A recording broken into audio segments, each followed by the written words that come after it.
I call to order the regular meeting of the Mount Pleasant City Commission, Monday, November 24th, 2025 at 7 p.m. Please rise for the pledge.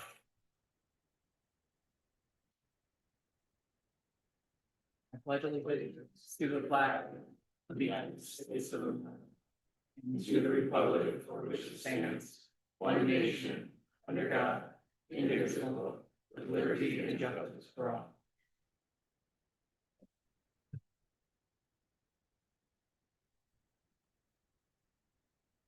The Mount Pleasant City Commission recognizes the Anishinaabe, whose ancestral lands the city stands upon today.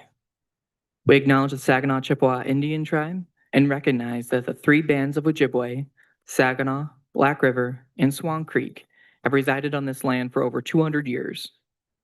Our acknowledgement of the full history of the tribe and our commitment to be good stewards of these ancestral lands is an expression of gratitude and appreciation to those ancestors who came before us. We give thanks to the generous care with which the Anishinaabe and those members of the Saginaw Chippewa Indian Tribe of Michigan have given and continue to give to this land and our community. Clerk Schmelzer, please take the roll. Commissioner Alsager? Here. Commissioner Bush? Here. Commissioner Perschebacker? Here. Commissioner Rollins? Here. Commissioner Skalitsky? Here. Vice Mayor Eke? Here. Mayor Wingard? Here. We have a quorum. There are no proclamations or presentations this evening, so we'll move into additions and deletions to the agenda. And I actually will start us off. I would like to make a motion at this time to add item 14 to new business, discussion on commissioner vacancies. There be a second to that. I'll second. Seconded by Vice Mayor Eke. Are there any other changes or additions that we would like to add before voting? I'd like to make a motion to open discussion regarding a tenants' rights committee and the interest of the commission. Gotcha.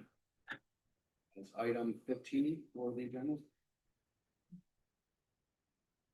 So to clarify, that was a motion to open a discussion on a tenants' rights committee. Who was? Yes. Thank you. Is there interest in a second for that? I'll second it. Okay. That'd be item number 15 in new business.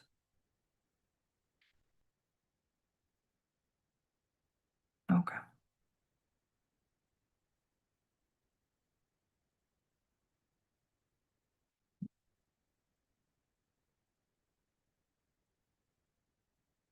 Are there any other additions or deletions to the agenda at this time?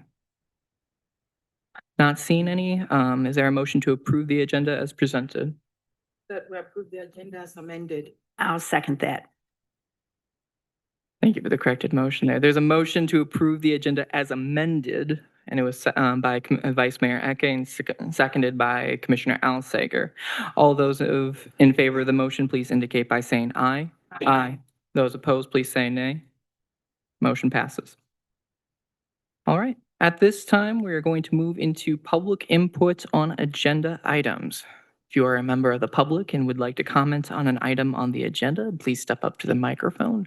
You'll be given 5 minutes. Please state your name, address, and the item you are speaking on. Are there any if you're on Zoom, please use the raise hand feature to indicate you would like to speak. Are there any emails?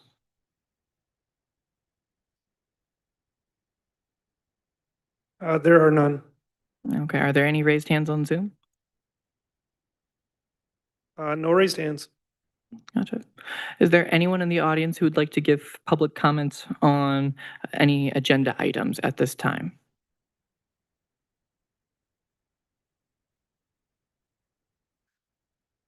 Oh, Okay, at this time, I am going to close public input on agenda items.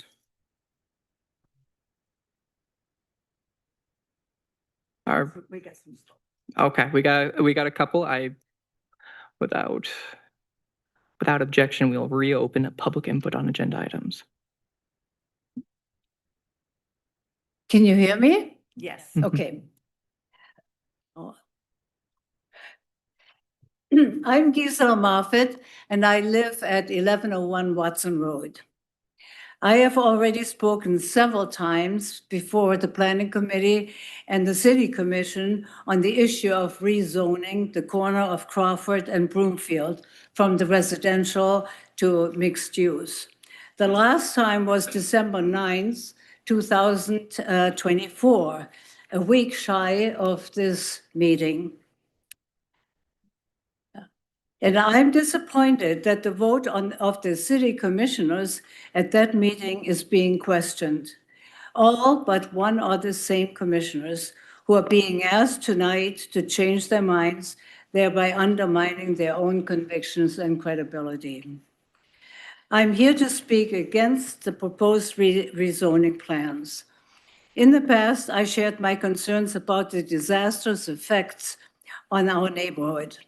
The increased traffic, safety issues, the increased noise and lighting from commercial developments, etc. Today, I want to focus on two most important issues for the city as I see it. Mount Pleasant is landlocked. We cannot expand. The parcel under discussion is the last one that is not developed except for the state home. What the city needs are primarily two things: more income from taxes and affordable housing. Investing in housing makes sense. Home ownership provides stability, personal identity, and a sense of belonging to a wider community. It also builds wealth for a family to pass on to their children. Today, the average first-time homeowner is 40 years old. There is a dire need for affordable housing so that younger people can buy a house sooner, raise their children here, and contribute actively to our community. We all will benefit. The second issue concerns tax income. While family housing will be a source of income, it probably does not compare to commercial enterprises. On the other hand, businesses cause safety issues, noise and light pollution, and increased traffic through our neighborhoods. Rezoning to mixed use also allows the building of a church-run school, although this time the size of the acreage is reduced. But there's still the problem of its tax-exempt status. Why would the city want to cut off badly needed money in perpetuity? It makes no sense to me. In closing, Thanksgiving is coming up, a time to count our blessings and reflect on the kindness and generosity of spirit of our friends, neighbors, and those who came before us. Let us thank the people who enabled us to purchase a house and raise our children there. Let us also remember the city commissioners who, in their wisdom, wrote the PRD for a residential neighborhood years ago. May the current representatives at today's work session be as wise and keep in mind the common good for years to come. Thank you.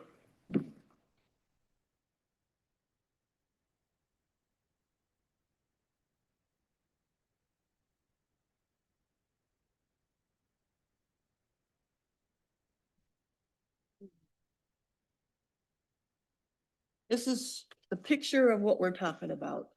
This little blip up here and this little blip up here. This is already given to CMU. This already has a lot of units already on it. So we're just talking about these top layers by the road. My name is Marja Notstein. I live at 1361 South Crawford in Mount Pleasant. That is my residence and not a business address like previous meetings when people with their opinions lived in cities far away. I assume that as soon as the city commission voted down the southwest corner zoning plan a year ago, that it was put on a city commission rotation until it is voted the way the city manager wanted it. Are we as a city going to have to gear up for another assault of master plans corrections every year? What has changed? Was there a groundwater study done? Medium income housing built? No. Without trying to be too mean, our city has a mini dictator as a manager. If an employee does not agree with him, he just infers quit, leave my employment, or keep your reviews to yourself. So many quit. I would like to know if some entity has plans to build on this southwest corner property, or if this is a request coming from the city itself. And I can see by the audience, it's the church. And the manager's loyal henchwoman, the city planner who needs his employment. A 5 or 10-year-long plan is not a long-term plan for a city. In that amount of time, the retail and commercial companies will probably have gone out of business or moved to a better location. It's wonderful to plan for the future, but it's impossible to say that the plan will be correct. Just don't zone away possibilities. In the 40 years living in Mount Pleasant, there have been multiple master plans. They change as a new planner takes over. It's no longer what the city needs or envisions. The northwest corner, just across the street from some of this, at Broomfield Crawford, was originally thought to be a commercial corner, but has since turned into apartments. Why? Because it isn't a good retail spot. The west side of town just doesn't seem to be where people want to shop. This city already has plenty of open spots for commercial endeavors. Unused zone for commercial or empty buildings are everywhere. Residents, houses are always what our city needs for the future, and a growing workforce, not more student apartments for CMU's declining enrollment or an empty strip mall. Don't let the millionaires take over and take advantage. Think houses, homes, family occupied, places for a community. In your 2026 goal and objectives for the city, you need to investigate strategies, 2B says, to develop more missing middle housing and to meet the needs of moderate income households. 2C says they have to become appealing neighborhoods. With our present economy, of course, I know it's not a good time for building a subdivision or a strip mall, but think about the future. Don't think about tomorrow. And school keeps on saying it's going to be a draw. Well, you know, they're going to draw from the county. They're not going to draw so much from city residents as much as they will the county and the out county. And if they, this thing moves. And if they, I forget what I was going to say. And there won't be any places for new families to even move into if you leave it the way they want it.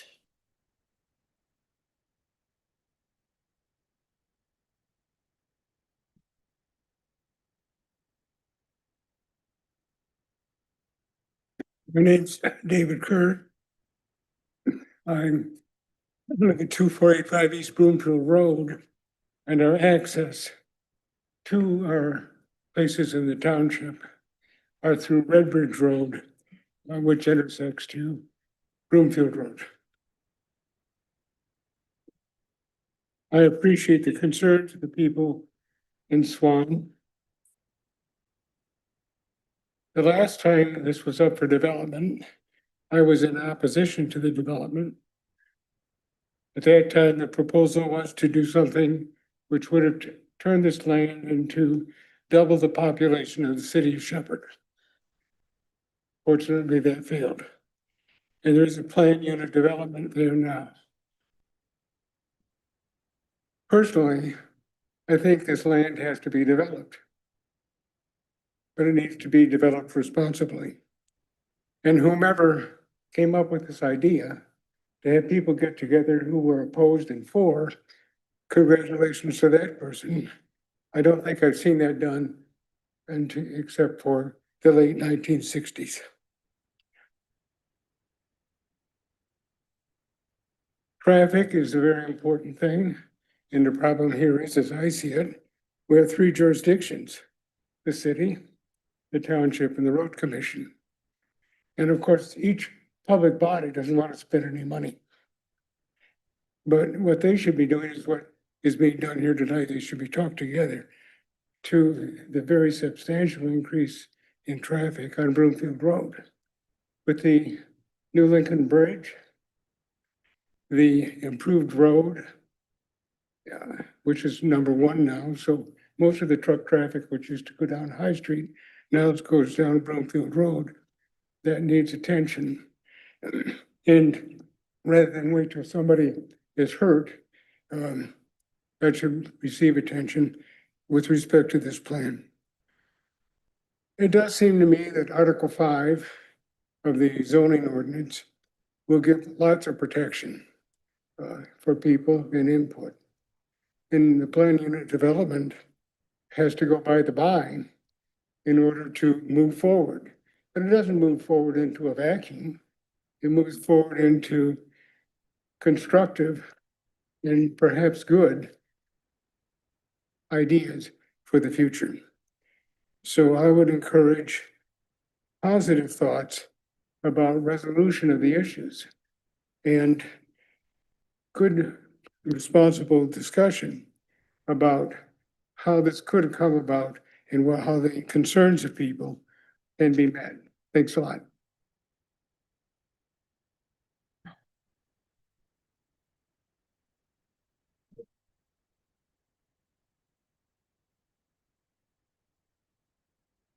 Thank you for the opportunity to speak. My name is Renee Papelian. I live at 1408 North Drive here in Mount Pleasant. I serve on the Board of Education for Central Christian Academy. Mount Pleasant has been my home for over 50 years, and I deeply love this community. I bring 23 years of experience in the public school as a public school teacher and 20 years working in the College of Education and Human Services at Central Michigan University. We refer to Central Christian Academy as CCA, and so I will use that as I share a little bit about our perspective.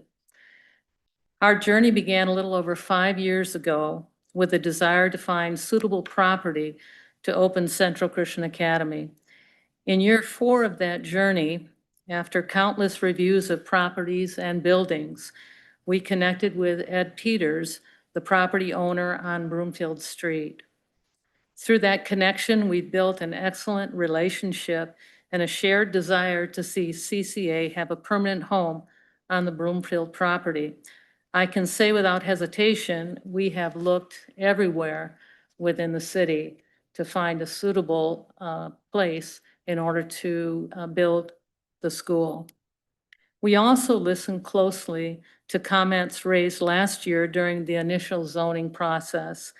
One concern expressed was that a private school might draw students away from the public schools. However, the data does not support that assumption. In fact, educational choice consistently strengthens a community and does not harm public schools. The research shows a review by EdChoice examining 28 studies on the competitive effect of educational choice programs found 25 positive effects, 1 no effect, and 2 slight negative effects. A systematic review on Jabbar in 2022 concluded that private school choice programs often lead to slight improvements in public school students' test scores, largely due to healthy competitive pressure. The Thomas B. Fordham Institute reports that public schools in states with educational choice programs increase communication with parents, tried new turnaround programs and strategies, and strengthened their practices as a result of increased competition. When evaluating the claim that educational choice harms public schools, the research points to a clear answer: it does not. and in many cases, there are modest benefits. The data shows that educational choice helps all schools, whether they be public, private, or charter schools. The data also demonstrates that educational choice encourages young families to move into a community and allows parents to stay in communities that provide educational options aligned with their values. We are already aware of 40 families that are now going to Midland to attend a private school in Midland because that particular school aligns with their values. Additionally, a report by the House Committee on Oversight and Reform, September 2025, notes that new schools create jobs, attract families, foster trust, stabilize neighborhoods, and serve as an anchor institutions within communities. Families consistently consider school options when choosing where to live, and educational choices strengthens a community's appeal. Another concern expressed during earlier zoning meetings was the amount of land being requested. We listened carefully and want to be responsible community partners. As a result, we have reduced our site plan from 31 acres to 26 acres. The other acres then being designated as, perhaps the landowner will explain later, as commercial use to facilitate the revenue. We have a diagram that we had put together that shows an overall footprint of the school, the ball fields and playground areas, as well as the traffic flow design. And Jean's going to try to get that up there for us to kind of take a look. A key feature is the dedicated stacking and transportation layout for drop-off and pickup designed to prevent congestion on Broomfield Road. I think we need to get a different easel. Gotcha. Sorry, I'm just about done, sorry. Gotcha. Even before identifying the Broomfield property, we invested significantly in designs, engineering, and building renderings. Your- As a privately funded your attorney's institution, expired. we Thank- believe that it's essential to present a clear visual and financially responsible plan for Thank you. Central Christian Academy. Just want to thank you for the opportunity to address some of the concerns that were previously said. Thank you.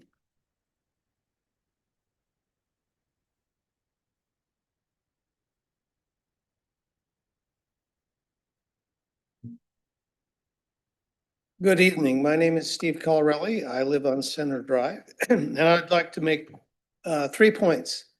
The first is a history lesson. I don't know how many of you have been around Mount Pleasant for a long time, but if you have, you might remember something similar to this with respect to the hospital expansion of parking and office buildings on North Drive. We were told, I lived on North Drive at the time, and we were told that the hospital was going to expand. We needed these houses to be demolished, purchased by the hospital for parking areas and office. Well, here we are now. The hospital, McLaren, has lost money for the past 3 years. A report came out recently that it might have had to close because of lack of federal support. My point here is that you don't really know what's going to happen if you just go helter-skelter into a good idea. There's an example of a good idea that went wrong. If you take a drive on North Drive, you'll see what I mean. The second point's about traffic. Well, the best predictor of future behavior is past behavior. What do you folks think of how traffic is managed in Mount Pleasant now? The most effective safety mechanism for traffic, particularly around schools, Vowell School, which would be close by, Central Michigan University on Broomfield, are rumble strips and bumps, speed bumps. We don't have any of those. So that's another thing to consider. Is that in the plan? Will it be? If it is, will it actually occur? And the last point I'd like to make is what is planned commercially? As many of you may know, the state government passed legislation making it easy for companies to develop data farms in rural areas. Data farms are noisy and an eyesore. I'm not saying that necessarily data farms will be built there, but I think that is something you might want to consider. Thank you. Thank you.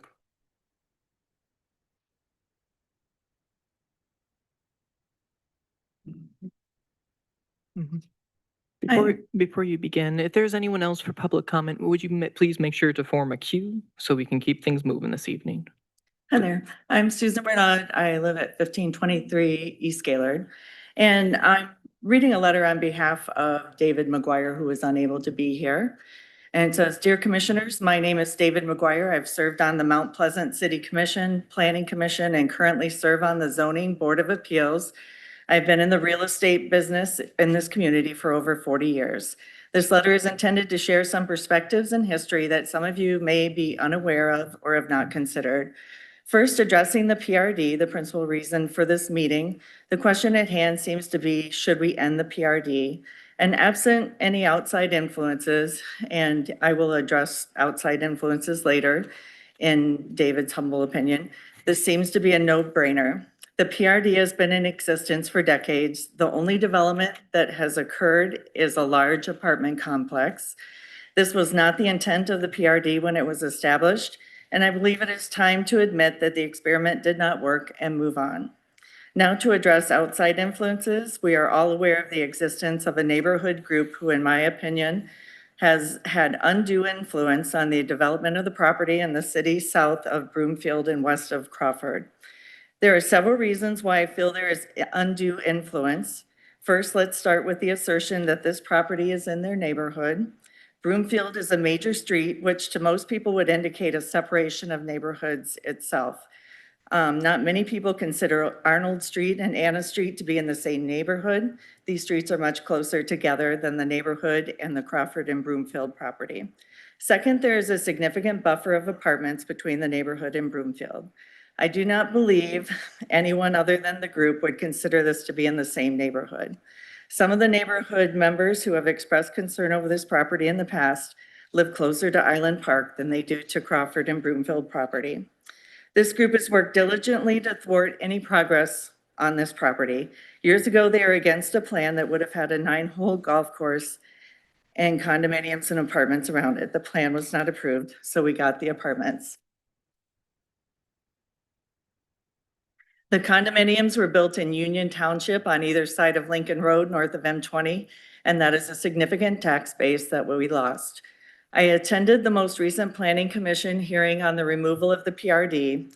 I was asked to do so by some concerned citizens. My intent was to share some of my thoughts that I'm now sharing. I was seated in the same row as a representative of the neighbor group and had a pad of paper and appeared to be taking notes. I waited for her or someone else from the group to speak and attended to rebut their arguments. Neither the person sitting near me or anyone else spoke in opposition to the removal of the PRD.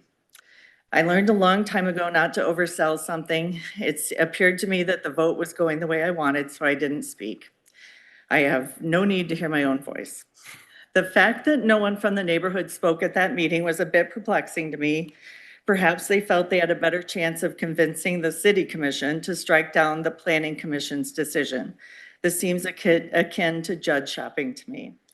A vision was shared by one of the neighborhood group's members at a city commission meeting. They said they envisioned a single family homes on the property. Apparently in over 20 years, no developer has shared this vision. The property is for sale if the neighborhood wants to buy it and they can build single family homes there. In fact, the property has been for sale for decades and not once has someone from the neighborhood attempted to purchase any portion. This group now seems to be concerned about property coming off the tax rolls. When the golf course plan was struck down and the PRD put it in place, it required significant green space. The developer built buildings and created the green space and then promptly donated the green space to the university so as not to pay property taxes on vacant ground for eternity. Please do not be shocked and surprised if you uphold the PRD and the property is donated to a nonprofit, taking it off the tax rolls. Who in their right mind would hold on to property that is deemed virtually useless by zoning and pay tax forever? 3 times in my life, I have had property come up for sale adjacent to property I owned. Each instance, I was concerned what a purchaser might do with the property. I didn't go to the planning commission to get the zoning changed. I didn't complain to the city commission. Each time I bought the property so I could control it. The neighborhood group should have zero influence on the zoning or use of the property at Crawford and Broomfield. It is not in their neighborhood. They will not be affected by the use of that property. Please remember, when there are 20, 40, 60, or even 100 people in attendance wanting something, there are over 20,000 people not being heard. A second subject that may come into play. So, Yeah. All right. Thank Thank you. you for your time.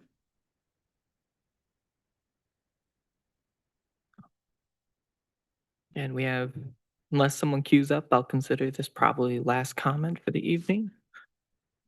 Good evening, Commissioners. My name is Edward Peters. I'm the owner of the property in question. Just thought I'd bring it up. My family's, I'm a lifelong resident of Mount Pleasant. My grandfather worked in this very building. My grandmother went to Normal College before CMU. So we've been around a while.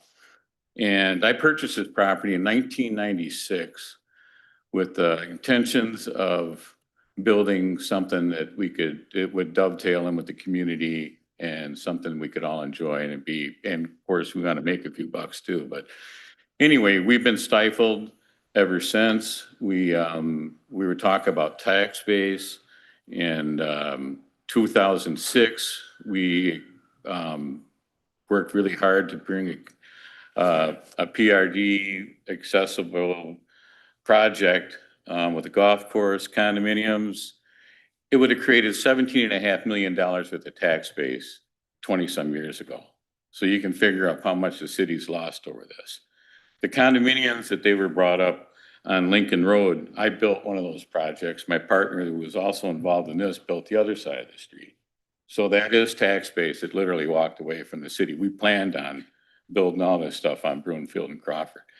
But your special interest groups like Mrs. Nostine and Mrs. Moffett, actually Moffett, I think, lives closer to Island Park than she does this project that she claims is in her neighborhood. But in Nostine, she was wondering how come there's no commercial on that corner. Well, because it's not zoned. We've been, and that's what we're here tonight to talk about. My thing to maybe address this stuff, the city commissioner, the city is who is the applicant that was passed unanimously twice by your own planning commission, dovetails in with your own master plan, and then gets turned down with the city commission. I don't understand that. But one of the ways, if the neighbors were worried about why there, well, you got 5 churches that have gone together to make this school a reality. The main player is Community Church, which is literally across the street. Central Church is right around the corner on Lincoln Road. Victory Church is right down the street on Lincoln Road. These are all in their vicinity to bring this for kids to have some Christian education. So that's why I've been trying to help these folks get this thing through. Now, the city can amend the original application. My suggestion would be they're willing to shrink their footprint, add a commercial element, then that takes care of your tax base. Now, under the plan that was approved by your planning commission, the back part, which I also own, is about 10.64 acres. McGurk gets to build, I think it's 8 more buildings, and the balance of their property is all going to be under that plan was going to be residential. You're going to pick up between 20 and 30 acres of residential properties, plus a school to bring people to your commercial components. So I urge the city to amend their application so we could fast track this thing so these folks can build their school. Thank you very much for your time and your consideration.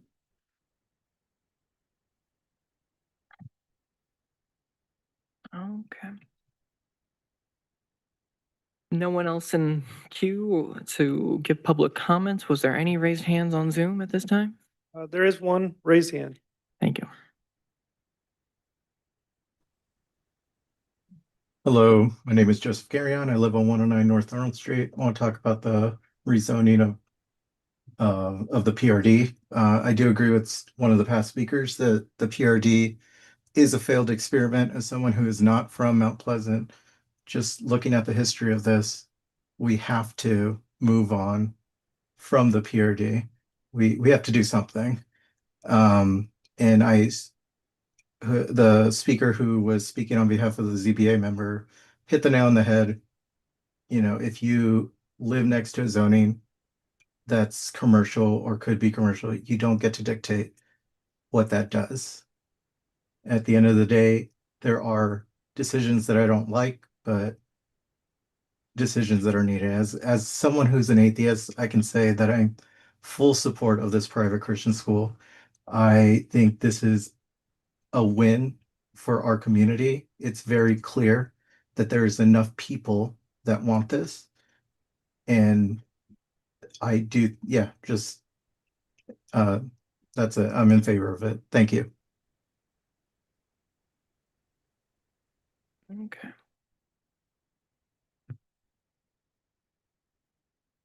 At this time, I'm going to close public comments on agenda items.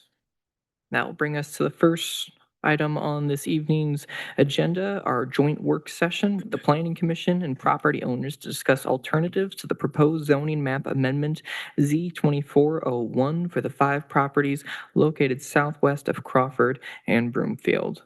So at this time, if I'm not mistaken, members of the Planning Commission and members of the City Commission and the property owners, I believe we all have assigned seats. If you want to take a few minutes, find your seat. When we get settled, we will resume.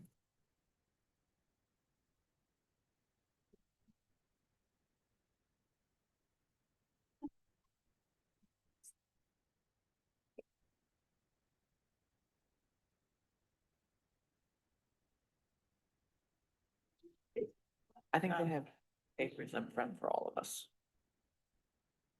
No, I know. You're going. Hi.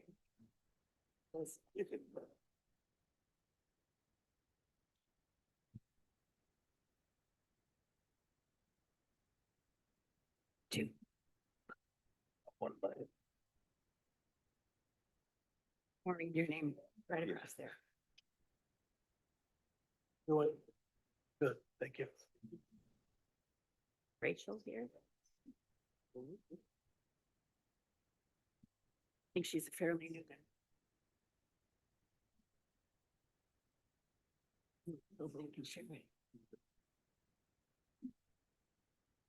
Good pen.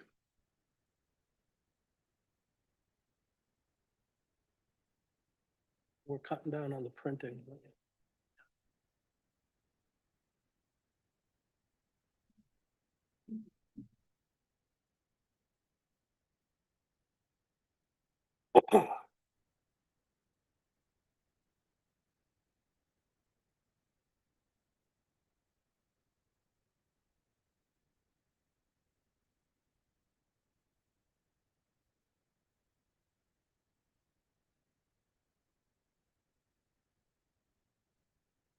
Came a little empty-handed, I apologize.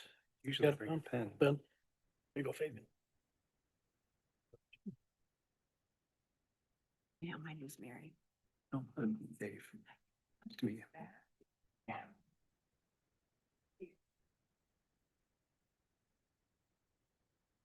Someone would. Me. The November 24th, 2025 joint work session between the Mount Pleasant Planning Commission and City Commission is now called to order. Ms. Pavadiko, we could please take roll call. Commissioner Devaney? Absent. Commissioner Farley? Absent. Commissioner Friedrich? Absent. Commissioner Havels? Here. Commissioner Kingsworthy? Here. Commissioner Leash? Here. Commissioner Martinez? Commissioner Ortman? Here, we have a quorum.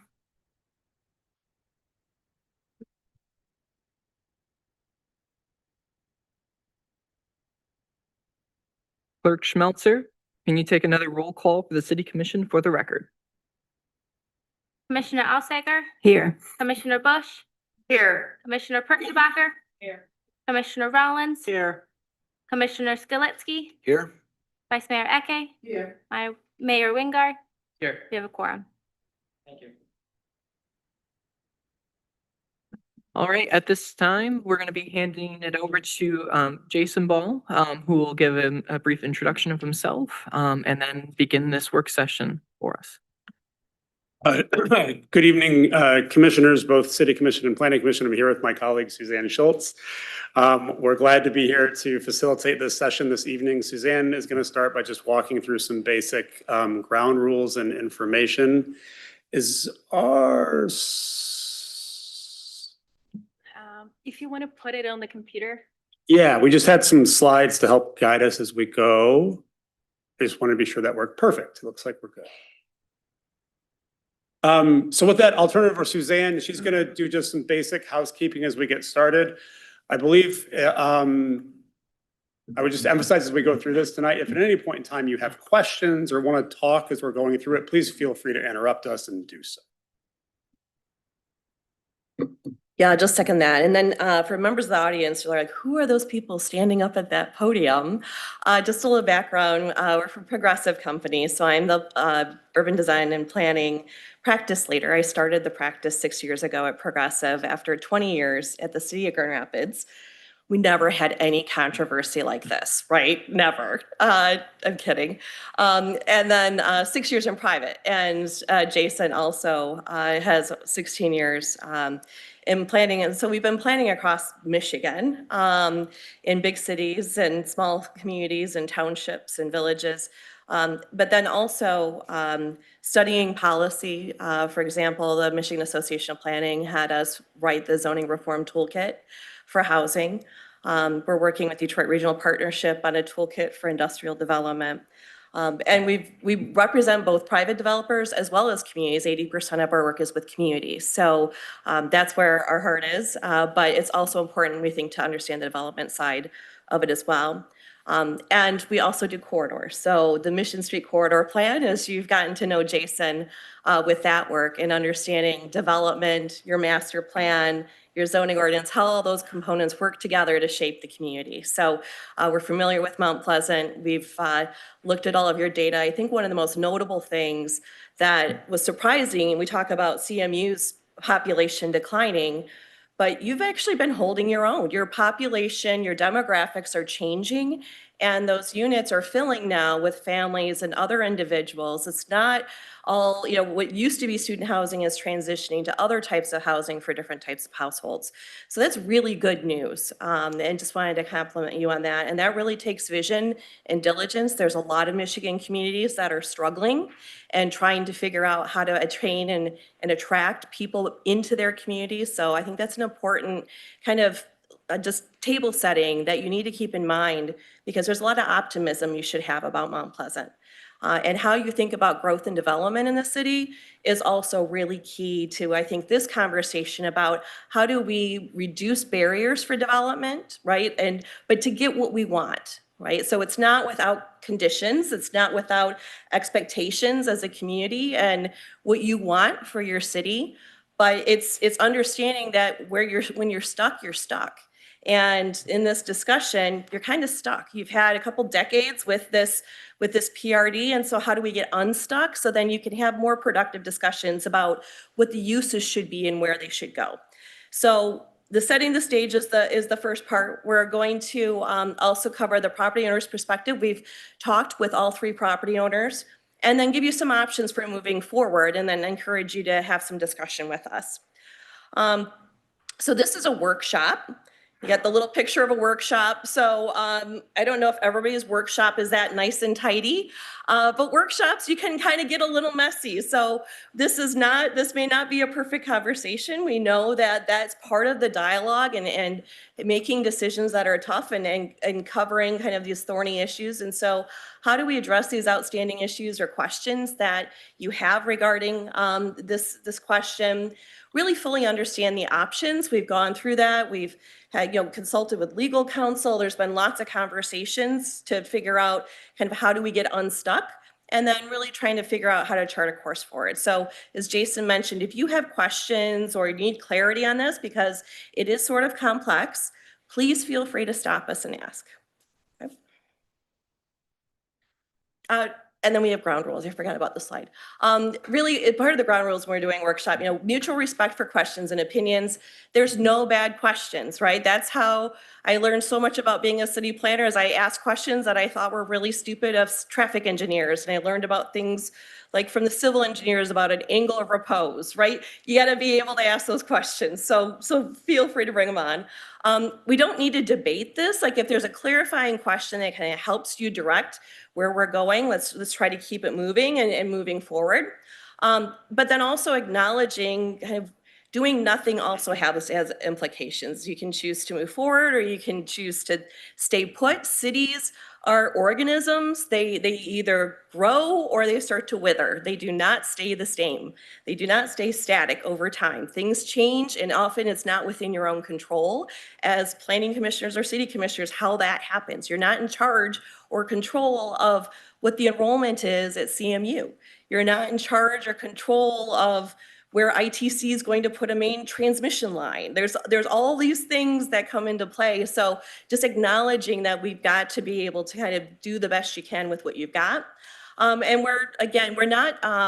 we're facilitating this discussion, but there's definitely a long history here of things that have happened. And there's even a missing document. So a little bit of mystery to this, though there's things that we don't know in this process. So we have some experts. We have Manuela and we have your legal counsel here to help fill in some of those blanks if there's some blanks. But just the focus is on here are your choices and what are we going to decide? Thanks. So I thought we'd just clarify a couple of terms and processes that are in front of you tonight that are really sort of at question. So the first is fundamentally the question that came in front of City Council that was ultimately denied about a year ago was this question of rezoning the properties consistent with the PRD termination agreement. So a rezoning fundamentally, so this quote, excuse me, it's from the Michigan Association of Planning Commissioner Toolkit, is that when you're faced with the question of rezoning, the question you have to ask is this an appropriate location for all of the uses permitted in a zone district?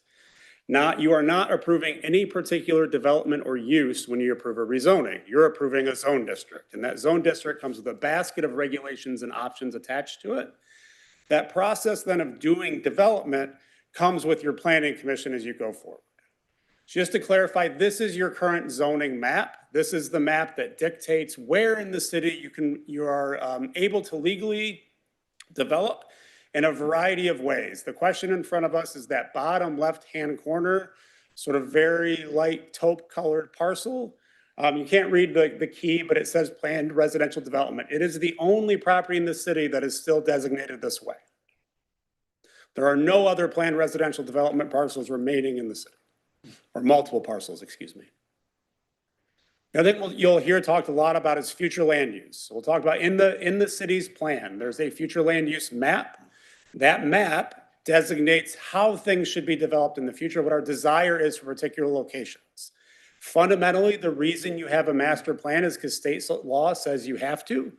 There's a requirement that in the state law for zoning that you have to have a plan that provides the rational basis for how you do your zoning codes. So zoning fundamentally limits what people can do with their property.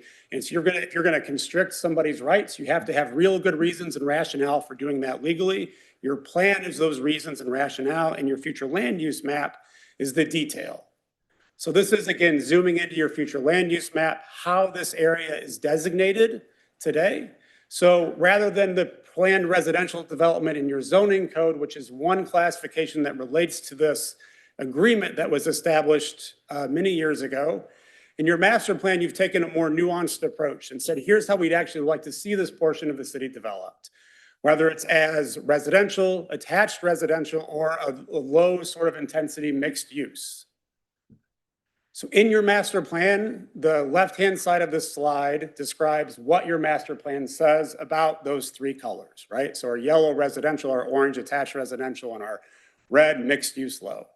The right-hand side of this slide is the sort of introductory section of your zoning code that relates to that section of the plan. So the plan lays sort of the picture of what we want. The zoning code says, here's what we actually think this should look like in practice on the ground. So your residential development, right, the intent here is to have well-established character, strong single-family neighborhoods that are characteristic of Mount Pleasant, right? The illustration there and the pictures say 1,000 words, way more words than are on this screen.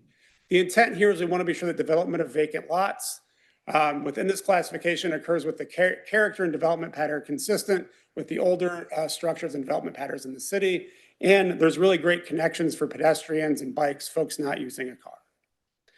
Attached residential, as you can see between those two pictures, is sort of the next step up in terms of the height and scale and intensity of use in a neighborhood, right? So we're looking for development that's compatible with the character and scale of existing family homes. Again, that development should be compatible with older existing structures, and we're looking for smaller blocks, easier to walk, more options. And then mixed use low is one additional increment beyond that. So in your zoning code, we have these three designations, our CD3, which is our residential, CD4 residential only, which is our attached residential, and then CD4. So this chart shows all the allowed uses in each of those zone districts. Again, each of these relate to that future land use classification. So when you're considering a rezoning, what we're really considering is what are our options for use of a property, not what can one development do. I will tell you a very quick, very easy story, right? Being a planner for many communities over time, it's very frequent that somebody comes in with a rezoning request saying, here's this property, I'd like to transition it from a residential use to a commercial use, and my proposed use is the most beautiful thing you've ever seen. Everybody is gonna love it. It's gonna be this and it's gonna be that, and here's this example, and everybody sort of fawns over and gets very excited. And as the consulting planner, we always have to say, stop. Don't look at what they're saying. Your question is this: are you comfortable with this basket of uses or not? It is not about any particular development, because once that rezoning is granted, anybody can come in with a development request for any of those uses on this list, right? So even though there's been discussion about particular uses available for these lots and options for what can be developed, the question in front of you when you consider this whole overall work, not tonight, because tonight we're not making any decisions, but the question in front of you for this work is what basket of uses do we want to permit? It's not which individual development we're approving. That's a process that happens at Planning Commission, depending on the development type. You may see it again at City Council, City Commission, but there are many steps to that process and many appropriate checks and balances to govern that work. Your question here is really just about creating options for how development can happen in the future. I'm belaboring that point, but does that make sense to everybody? Because it's super important. Because even though you have development conversations that have had, if you move forward with the rezoning, there's no guarantee that's what you get. In fact, it's very likely you get something quite different because, as I think many folks mentioned, markets and circumstances change, and so too do development patterns. So, the last thing is we'll talk a lot about planned residential development. This is how your zoning code defines planned residential development. Planned residential development in Mount Pleasant is literally a system to plan for development that existed formally in past pieces of city ordinances and code. And because it's established, it continues to live on over time. This is really complicated language that, in my humble non-attorney opinion, essentially says a planned residential development is what our code has always said a planned residential development is. And for any of you that have gone through training, planned residential development is equivalent to what we commonly call in planning a PUD, which is a planned unit development. In essence, what that allows you to do is provide development that is more flexible or has different options than your zoning code would if it was a straight, what we'd call a hard zone parcel. So we're giving it a CD3 designation. The reason you needed this PUD or PRD in the past was because your zoning code was quite different then than it is now. Your zoning designations now provide for much greater flexibility in development of uses that are much more similar to those that were envisioned in the plans that were developed in the past. So what I'm saying is zoning is no longer a barrier like it may have been in in the various times when this PRD was developed. So I think just some parting thoughts from a technical perspective. So the puppy's looking out or looking in. So you know, we're kind of coming at this from like the other side, right? We're just kind of outside looking in on what you have. And really this thing is thinking about it as housekeeping item, right? So you've lived with it, nothing's happened. You have one little part of development.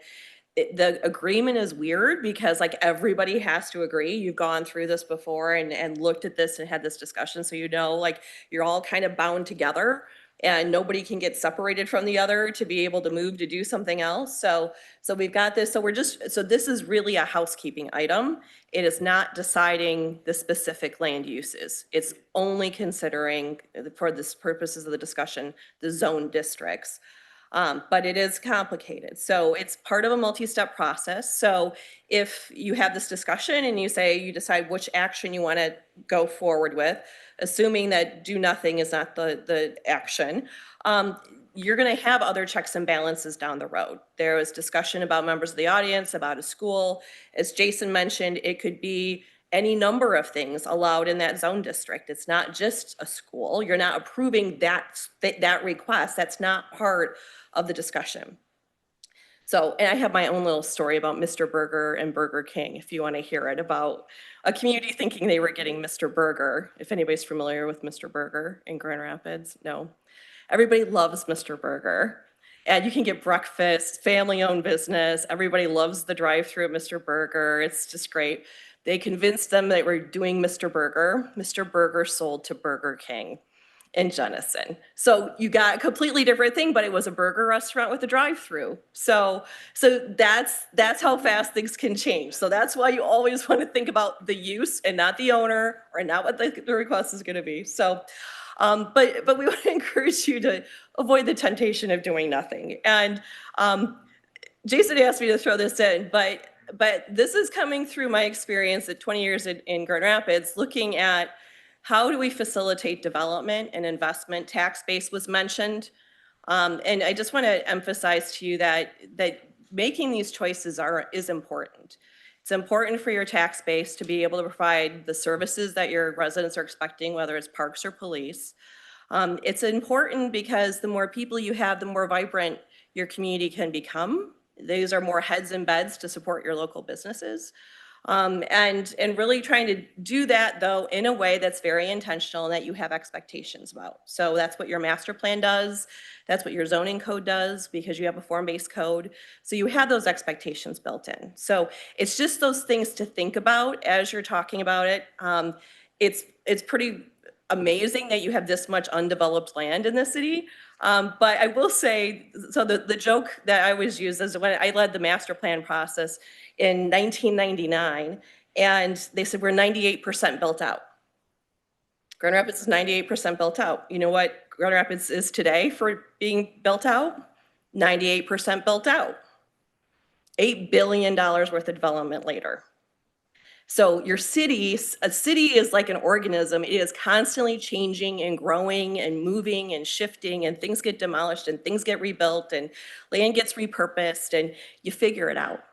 So it's precious, but the reality is you have water and sewer here. You have a major road next to it. You have all the things to build and to optimize it. Now, how that gets developed is ultimately your choice for a later date. Right? But how you think of what you use as your resource to build your city is really important. So just really quickly from a property owner perspective, some key things that I think are important to point out. I'm just going to edit this because we had a difference in slides and this last bullet really isn't accurate. So from a property owner perspective, a couple of things for us, and speaking with each of the three property owners, there's still a ton of interest in making good use of this property. And I think there's also a lot of interest in looking at alternative approaches and being flexible, with the understanding that I think, as you heard, this has been a long ongoing process for a long time. And so there's also a bit of a sense of urgency. So property owners would like to see something happen with this so they can move on the property. If that doesn't happen, then we're going to continue to see what this image shows here, right? Which was vacant empty space that is sort of prime residential option or a prime residential development. In terms of comments that were received in writing, I don't know do you want me to read through these, Manuela, or? Yeah, you can mention it. Sure. So there were just a few letters that were received in writing that weren't necessarily addressed in public comment we wanted to address. That was just, we received one letter that is in support of the discussion that rather than restricting access, public schools should improve it on, focus on improving their own educational outcomes, and then thinking about traffic management considerations. A letter in support of the dissolution and a mix of housing developments, again, thinking about traffic controls related to multifamily developments. Another letter in support of comments about traffic improvements needed to also increase safety, again, which is something that is very consistent with your master plan and some of the development options we talked about earlier. And then another letter in support of the dissolution agreement and to have the properties developed that also provides additional information about previous efforts. I assume those letters are in packets or provided? Okay. So before we talk about moving forward with options, are there any questions or concerns that anyone has on either the planning commission or city commission that we can address that relate to either the current status, the process to date, the question in front of you all from either a technical or historical perspective that staff or that we can try to address for you that will help provide context? I do have one, it may seem like a dumb question, but what? There are no dumb questions. Ground rule number one. Commissioner Skilitsky, if you want to use your microphone. What current restrictions are there current development on the PRD with how it stands?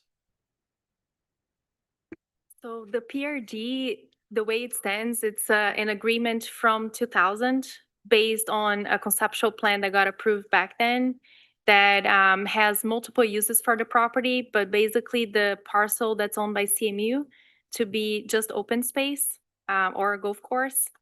And then the north property, the 31-acre property, would be for a condominium housing development. The corner is not included, so there's no basically zoning in the property right now because we have the PRD zoning, but that property is not included in the agreement. So there's no agreement in effect on the corner. And then for the properties south of that, we have West Point Village. And then the proposal is to complete that development in the same way it is, but complete the whole parcel with those apartments. And then in the south one is for more housing development. So it's all housing and then a big chunk for open space. What current restrictions are there for residential development right now, though? We heard talk about how there was a development that had to be moved because of the way that it is currently zoned over to Lincoln Road.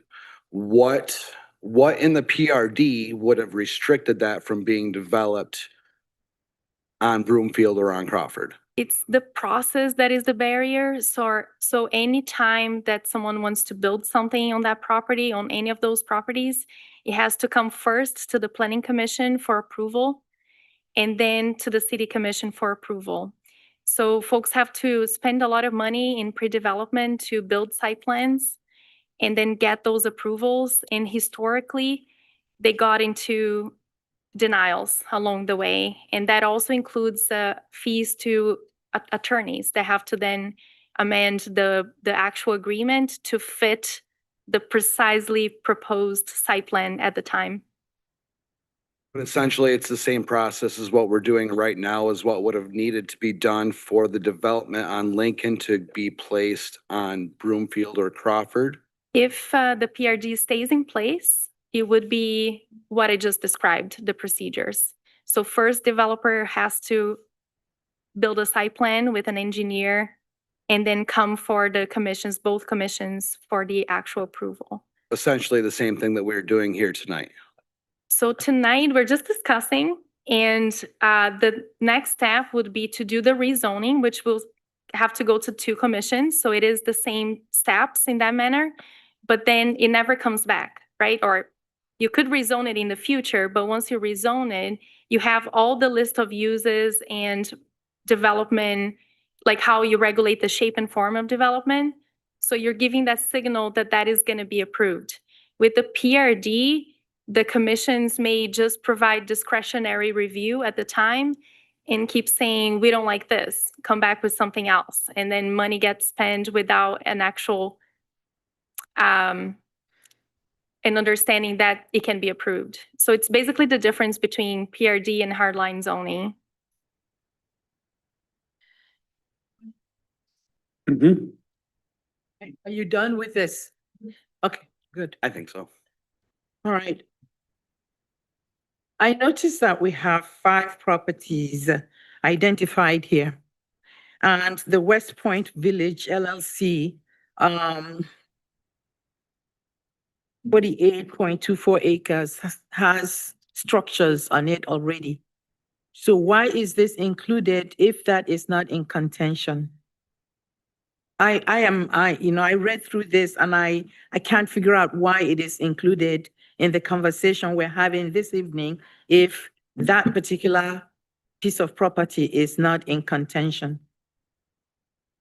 So that piece of property, we have the site plan that got approved in 2003 for that whole site to be developed like the West Point Village Apartments. So the site plan that is in your packet has way more buildings in that parcel. The developer no longer sees a need to develop that kind of development moving forward. So the back of the parcel that's vacant today could be rezoned as well. So it's part of the packet because if that land gets rezoned, that back area can be approved for anything in CD4, if that's the designation that the commissions would like to go with. Okay, thank you.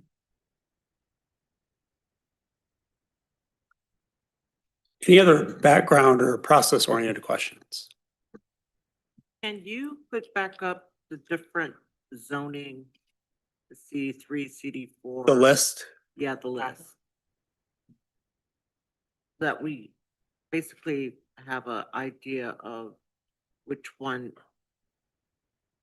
is designated for what. Yep, so I think that the simple way to think about this, right, is that the CD3 designation is a sort of traditional residential neighborhood, primarily single-family detached dwelling units, right? Your CD4 then sort of opens it up to lots of different options for residential use. CD4R, excuse me, lots of options for residential use, but no commercial. So you're expanding the options for different housing types. Whereas your CD4 then provides for small-scale commercial uses as well. So not big box stores, right? But sort of neighborhood-oriented kind of commercial and office uses. So essentially, our conversation and consideration should be focused on just changing the zoning rather than what's being put onto the property then. Okay. Yeah, and I'll say because just in the past, right, the way that this has come to you was there was an improvement to dissolve or terminate the planned residential development. That agreement was passed by the Planning Commission. It was passed by City Commission. That agreement was conditioned upon the properties actually being rezoned. So that rezoning, when it came to City Commission, the actual shift to those various approved uses was denied. When that denial happened, the agreement was voided. It was irrelevant because there was no agreement if the uses didn't change. Because I think when I was reviewing the packet over the weekend, I think a lot of things that are making the decision process muddied is what the land is. The school is one issue, the housing's another issue, the tax base is another issue. So if we can take out perhaps the school, because the commission doesn't really have jurisdiction over the school or educational part, I think it would kind of simplify it a bit more if we just concentrate on zoning rather than what's going to be put on it, because that could always change at any time. Yeah. We had, as a commission, kind of start the process of considering the risk of like AI facilities and data farms and stuff like that. So just for clarity, would this fall anywhere in any of these types of zonings? So that type of zoning is not even considered in this equation at all. I will defer to Manuela on what your use category is, but my We guess don't is do no. data centers in the zoning ordinance, so we will likely need to work with the attorney on a tax change if that is ever proposed, which will bring to a set of Okay. multiple meetings. So so typically that would be considered an industrial type of use, right? And your permitted industrial uses are bakeries and printing and publishing Right. operations, right? So quite different in scale and use than a data center. I think what I appreciated most was one of the public comment from the Christian school side was that they were willing to reduce the amount of land that they were going to be taking up and having the other part be able to generate some sort of tax base. Sure. Because that's one of the reasons why I voted against last December was because the tax base, we had to get some sort of tax revenue from it. Sure. So I really appreciated that compromise that was presented. But I think seeing the chart up there kind of clarified a few more questions for me as to how to reapproach this so that we could come to some sort of compromise and move forward. Yeah. And Manuela gets credit for the chart. She added that. We didn't have that in here before today. So let us sort of walk through a few of the options that we see in terms of moving forward, with our intent being that we want to present these to you very briefly, give you a minute to kind of consider each, and then we'll come back to them at the end and amongst the group kind of identify which of the options we feel like is the best. And we can give, staff and your legal counsel sort of direction on how to move forward. So really, from our perspective, there are 4 options available to you all, and there may be more, but these sort of summarize what we see. One is that you just do absolutely nothing, and you leave this parcel sitting the way that it is. As we've mentioned before, we're sort of biased against that option for several reasons. One is it does not give you any more tax base, right? So we're concerned about tax base. Doing nothing likely results in the situation you're in today. The second is to revisit that previously executed agreement to dissolve the PRD and the rezoning to decide if anything has changed since that decision was made before, and whether you'd want to just move forward with that as is. The third option is to revise that agreement or amend the approach to rezoning. And then the last option is that we just want to sort of point out that there are some unique factors of your zoning code that make this a particularly sticky situation, and kind of put a pin in that for you to think about as you go down the road.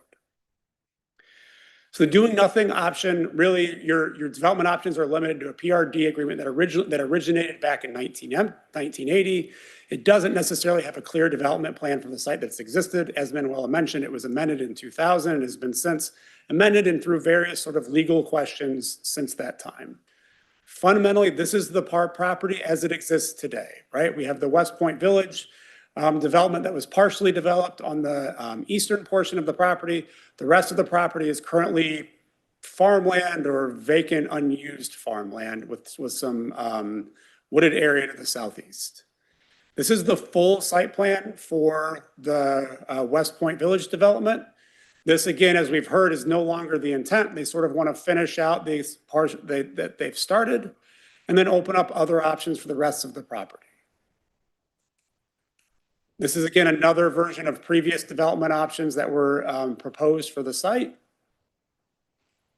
And this is a 2007 illustrative plan. It wasn't actually ever developed, but it kind of gives you a sense of the vision for this site 20 years ago. And the reason we wanted to point this out, because if you think back to those descriptions of future land use, it's quite different from what you envision for land use today, right? The northern portion is somewhat consistent, but you see it's really oriented around parking lots. These are very traditional apartment style developments that produce some of the same sort of outcomes you have, along with large lot subdivisions on curvilinear streets. We talked about connections being really important in your current future land use plan. Those streets don't provide connections. They actually do the opposite, right? So it's really hard to get from the bottom left-hand corner of this page to the top right. But it does kind of look like SimCity. The other thing is that the 1980 plan, I mentioned the mystery, is the 1980 plan you don't have. So we don't know what was envisioned. Manuela has searched and searched and searched to try to find it. So the question kind of what is that, or what was originally envisioned, we can't exactly say. And I think the big difference, if you compare your past zoning ordinance, when the PRD was originally approved, to the ordinance you have today, given that you have a more form-based code that provides those expectations that as a community you have for what development will look like. So if the PRD stayed and a developer tried to develop under that PRD, that's kind of that code. And how do you think about what are the expectations for development? Because it's its own standalone zone district, right? It's not a zone district you have today as you apply it. It's this zone district that's all on its own. So you'll have to be judges when something comes in, whether it meets the plan, it's the zoning you envision, and the developer has to try to read your mind because it's not a prescribed, it's not prescribed like the rest of your code is. So the question we wanted you all to sort of ask yourselves, and don't answer this for yourself, not necessarily out loud at this point, is does this align with your current vision for growth? So the PRD as it exists, as we understand it, as is sort of illustrated here, does this align with what the city currently visions for growth, or does it not? The next option is to revisit the previous PRD termination agreement and rezone it. That termination agreement included several things. In summary, these are sort of the 5 key things that exist. The first, to enable the city to match the existing zoning map with the city's master plan and enable construction of private school. Rezone the parcels to CD4, SDU, and CZ. The current uses of the parcel were permitted and are allowed to maintain in compliance, vacate the PRD, and that whole agreement was conditioned upon the rezoning occurring. Again, as we've talked about, this is sort of the history. It's included in the memo that was given to sort of set this workshop that worked it's all the way through until about a year ago when the city commission disapproved the rezoning request. So fundamentally, this is that summary of the rezoning request. The upper sort of left-hand side or western portion was the community facilities designation, the eastern portion to be the CD4 residential only, and then the sort of southwestern portion designated for the university, because the university is the current owner.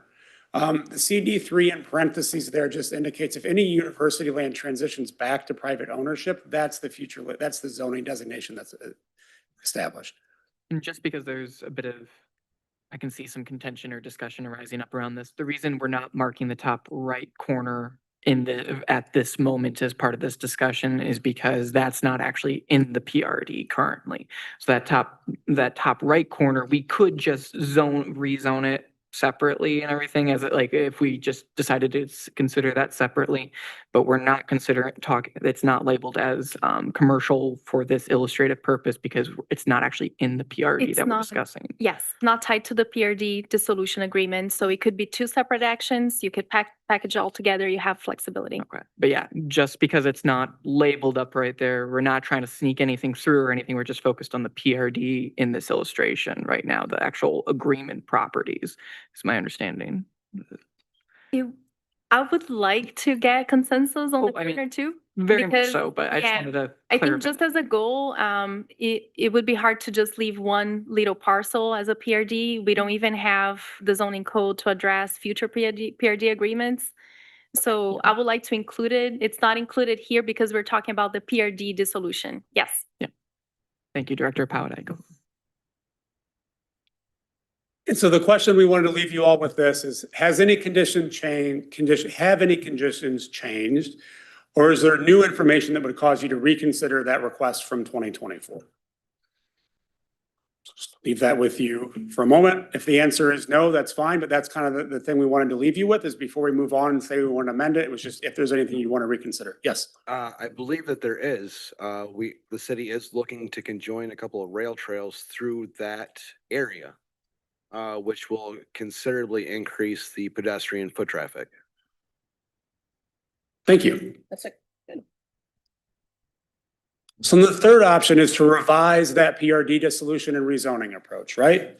It's really what we need to do with this is I understand what are the sticking points on that past agreement, identify what what alternative measures may exist, and then evaluate the costs and benefits of those alternatives, right? So in this case, we have question marks. What is the appropriate approach to the rezoning of those parcels based on the city's master plan, based on changing conditions, right? So changing trails coming through the parcel is certainly an example of an existing condition that has changed. And so the question for you here is kind of a question of scale, right? So is it about some changes to wording or details in that proposal? Is it that we need to really revisit those zoning designations?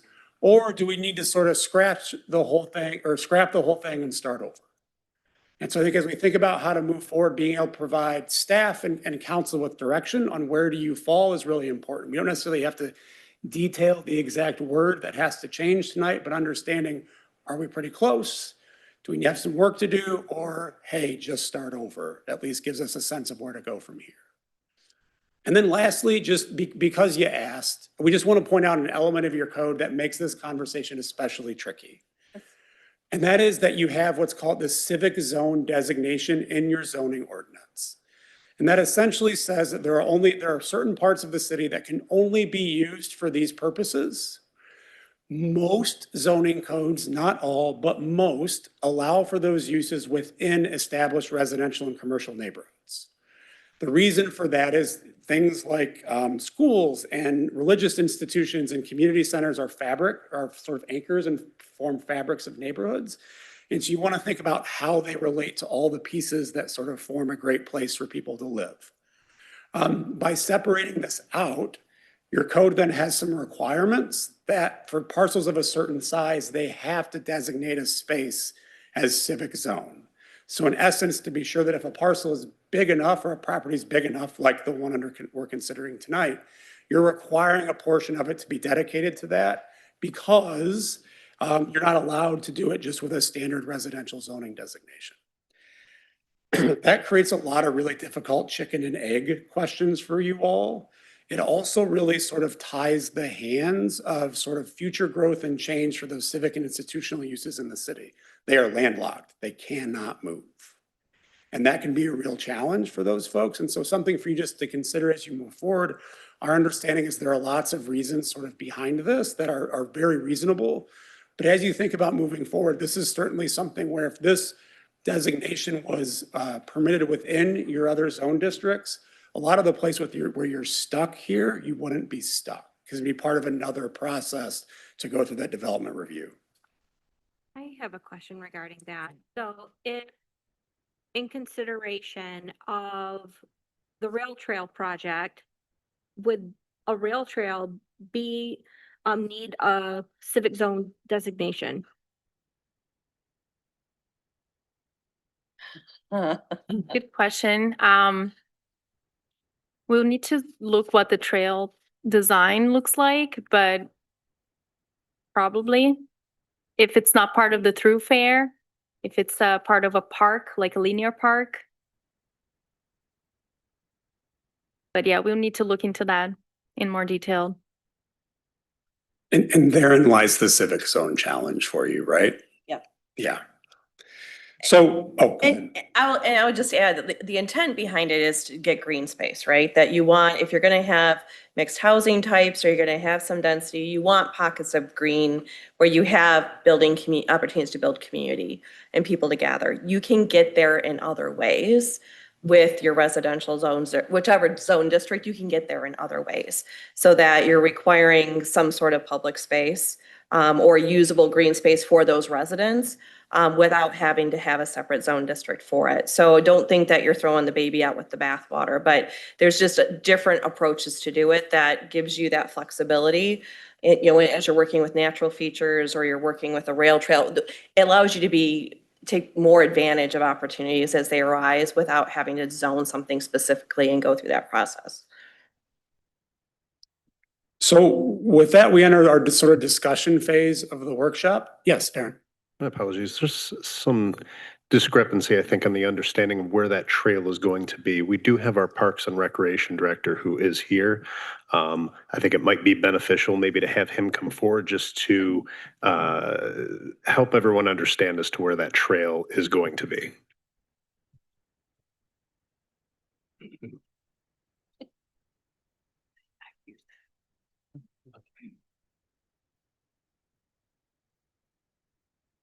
I am actually unaware of a trail going through that specific area. I mean, based on our last conversation at the city commission meeting, we were going down West Campus Drive. And so this portion of property that we are discussing right now has no impact on a trail at this point. So, that's all I got. The trail would be within a half a mile east though, correct? Roughly half mile? West Campus. Yeah, I don't know. I mean, I don't know. It's gonna be, you got the intramural fields, then you got where the old Keewatin Village was, and then that's the trail. That's where that Half section, mile within the area that we're speaking of? I guess you could say that. It's, yeah, but not in that exact area though. No, not on the property itself or Yeah, those or particular under- yes. parcels, but within a half a mile, which could impact, I would assume would impact the traffic within that area from the development within a half mile from. Yeah, I mean, it could. I was just listening, and that, the way I understood what you were saying was it's on that property, because that was part of the previous discussion when we were talking about Vites Woods, and we're not anymore, so. Correct. Yeah. Correct. Yes. Okay. So just to clarify, I was referring to the probable impact on traffic for the considered rail trail because of the vicinity of the development of these parcels. They're not directly located, the rail trail is not directly located on this property. So I think with that, we would hope to just revisit those questions that we posed earlier and have some discussion from you all and sort of where you stand on them now, and see if we can arrive at identifying, which option we have sort of the greatest level of agreement or close to consensus on. So on the first question, does the development envisioned by the previous PRD align with the city's vision for growth? For you all, is this something that you feel like this is still consistent with the plan and how we see development, or is it appropriate to pursue something that's different?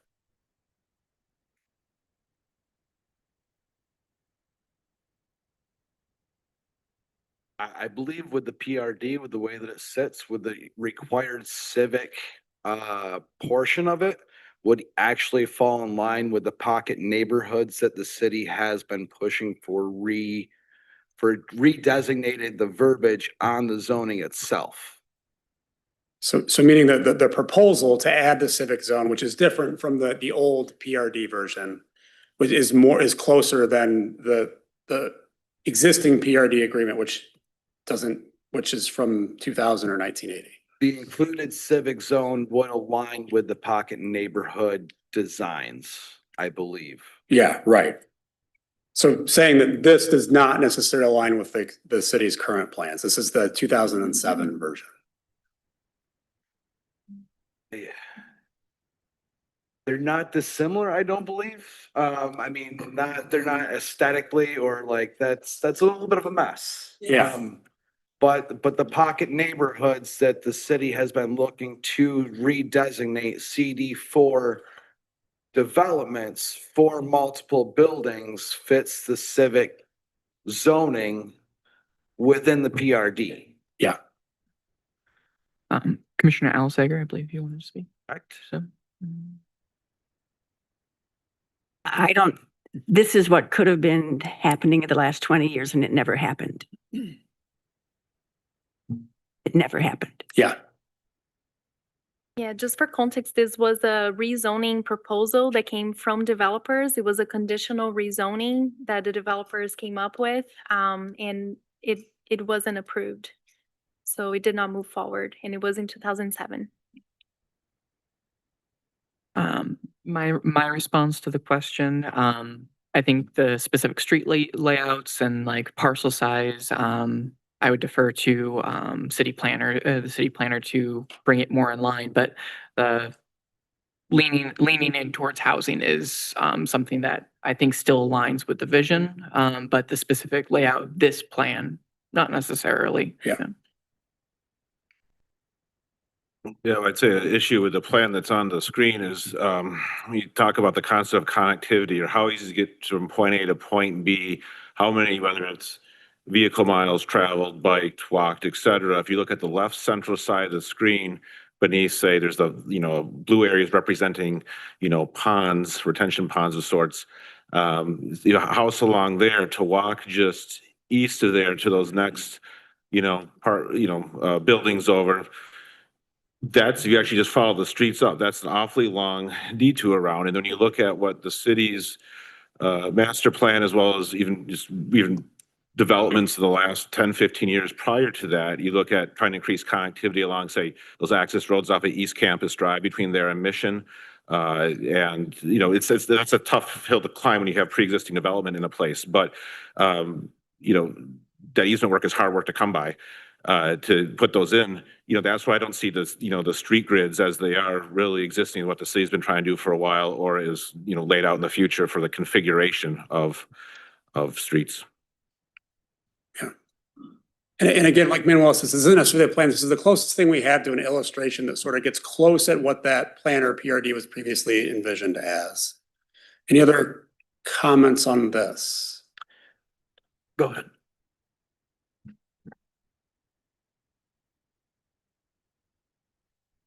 To begin with, this is visually disorienting for me. So I'm just going to say, it's not very aesthetically appealing. So I'm just going to say that.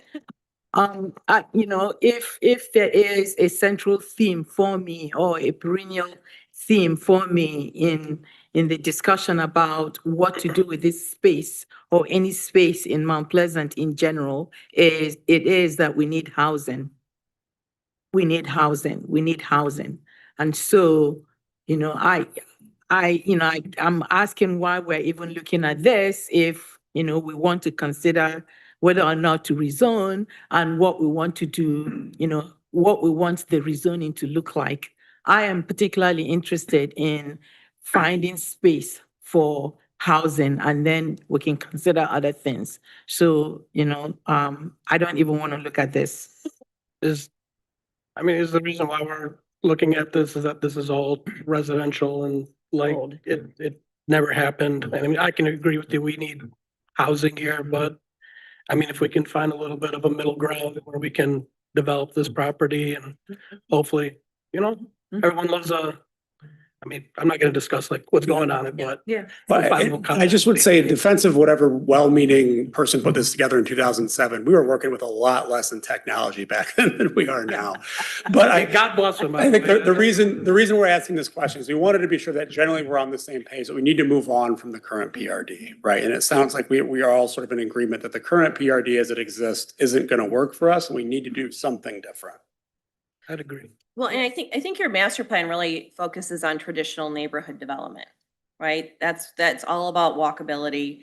This is the PRD, just like this image, is kind of past thinking, right? From the 80s, from even 20 years ago. And we know what the consequences of that are. You've been well educated in that, it's additional traffic on one road instead of, it's not walking neighborhoods and it's not all that. So I think that was the question, is if you're trying to implement your master plan, does the current PRD help you achieve the master plan? So then go ahead.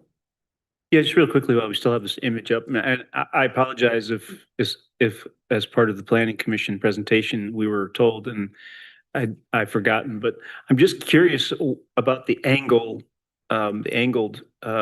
feature there, if that's a reflection of some kind of topographical feature or if it's reflective of past usage. I'm not sure if that impacts usage as well.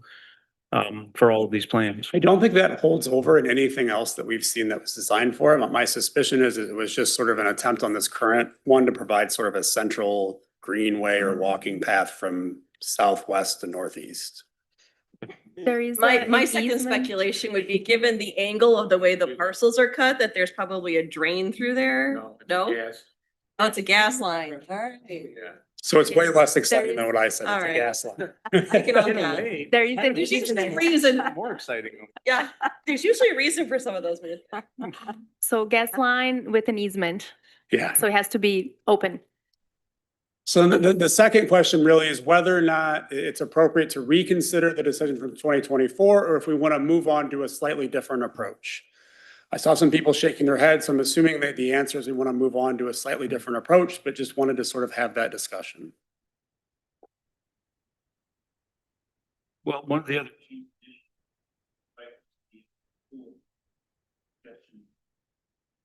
So I think that's a change condition. Yeah. As someone who had voted down the original proposal back in all that time ago in 2024, for myself, it wasn't so much, again, looking at this, it wasn't the dissolution of the PRD. You know, reviewing all the information, again, we had talked about many of the different proposals that had come before us historically, not myself. Some of this predates myself, yeah, and some of these proposals, I remember Commissioner Chapman at the time bringing forward, I think, the previous image, talking about the golf course proposal. All of these things sounded really amazing and great, and probably something I would have supported at the time. I think the fact that the PRD has seemingly prevented development, that was the big concern for me at that time. It wasn't necessarily it wasn't necessarily should the PRD be maintained or removed. It was just the proposal that we were moving to where I found my issues. The only other thing I can say is, I mean, like, we're also expanding slowly outward. This one's on the outskirts. So, I mean, the city slowly builds outward towards the property also, is my understanding. That just seems to be the natural progression of cities. And this is just the furthest out property also. Anyway, that's there. Just Yeah, thank you. I mean, I guess are we asking the city commission, do they want to do something kind of in between, or do they want to rehash the vote, or something come up that they changed it? I mean. Yeah, so we're working through our options, right? So this is one of our options in theory, and I just wanted to confirm that this isn't the option we want to go with, because that then leads us to option number 3. Well, like I said before earlier, I was one of the commissioners that downvoted last year because of the tax issue. But I also, like I said, was pleasantly surprised by the Christian Academy wanting to take less acreage and then have the rest of it generating a tax base. And that basically is making me going to reconsider my vote this time. With the understanding that that would require a slight change to the Yes. agreement, right? Yes. Okay. And I'm willing to work with that and agree based on that compromise. So that kind of brings us to option number 3, right? Which is, if changes are necessary, it sounds like they are. It's this question of sort of what level of change are we looking for? Like, do we need to really start over?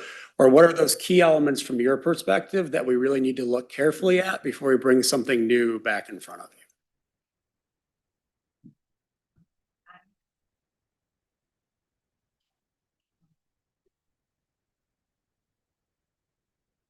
There we go. There we go. I went in and talked to Manuela today and got some of the inside scoop that we're going to get some other types of housing developed. And we can't count on that because we're just doing the rezoning. But I think there's some good plans in the offing. For this property is what you're saying?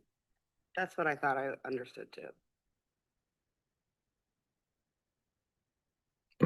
Yeah.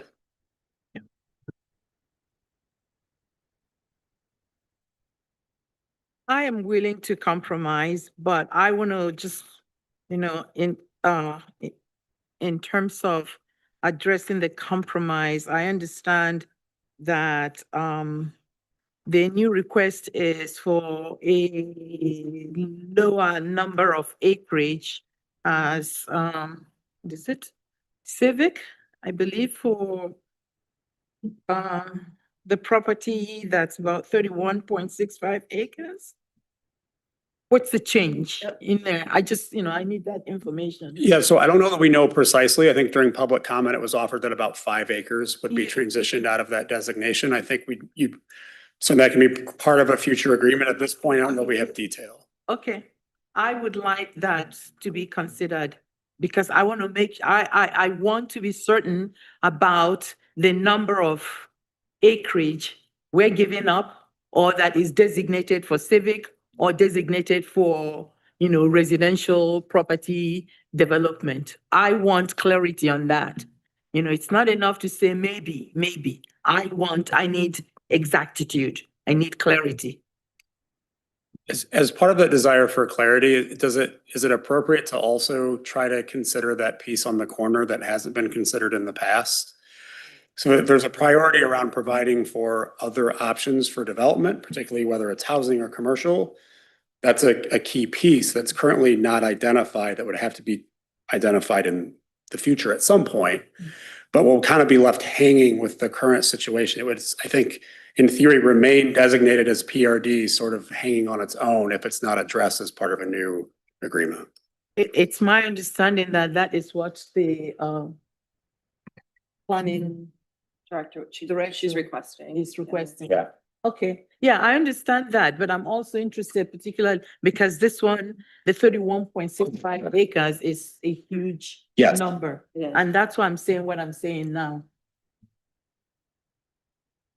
I don't think we need to start all over Yeah. again. No, but I just, Some tweaks. I want Yeah. it to be part of the discussion. Right, no, but they were asking if we wanted to scrap it and start over, I think. No, No. I'm not saying that. Yeah.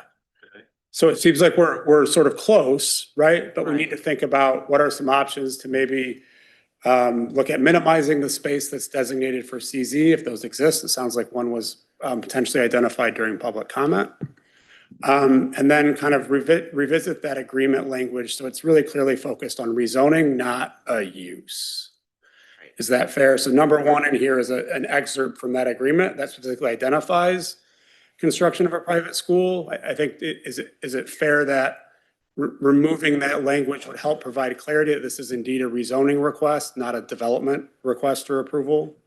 Yeah, I think that would be fair. I mean, Asking for the zone district with the list of uses, and that's the only thing you're considering. right, exactly. Yeah, I think that would be an important step there because again, we don't know, no plans are set in stone. The school's funding could fall through. The enrollment could not be there and everything. I mean, we've delayed it, by our actions, we've delayed it a year. So, I mean, a year, 2 years from now, who knows what that could look like by the time it's finally open? Or 20 years from now, again, population demographics change. If we're considering a school, it could not always be a school, but it's just looking at the zoning will still be there, the underlying zoning that we have. So Right.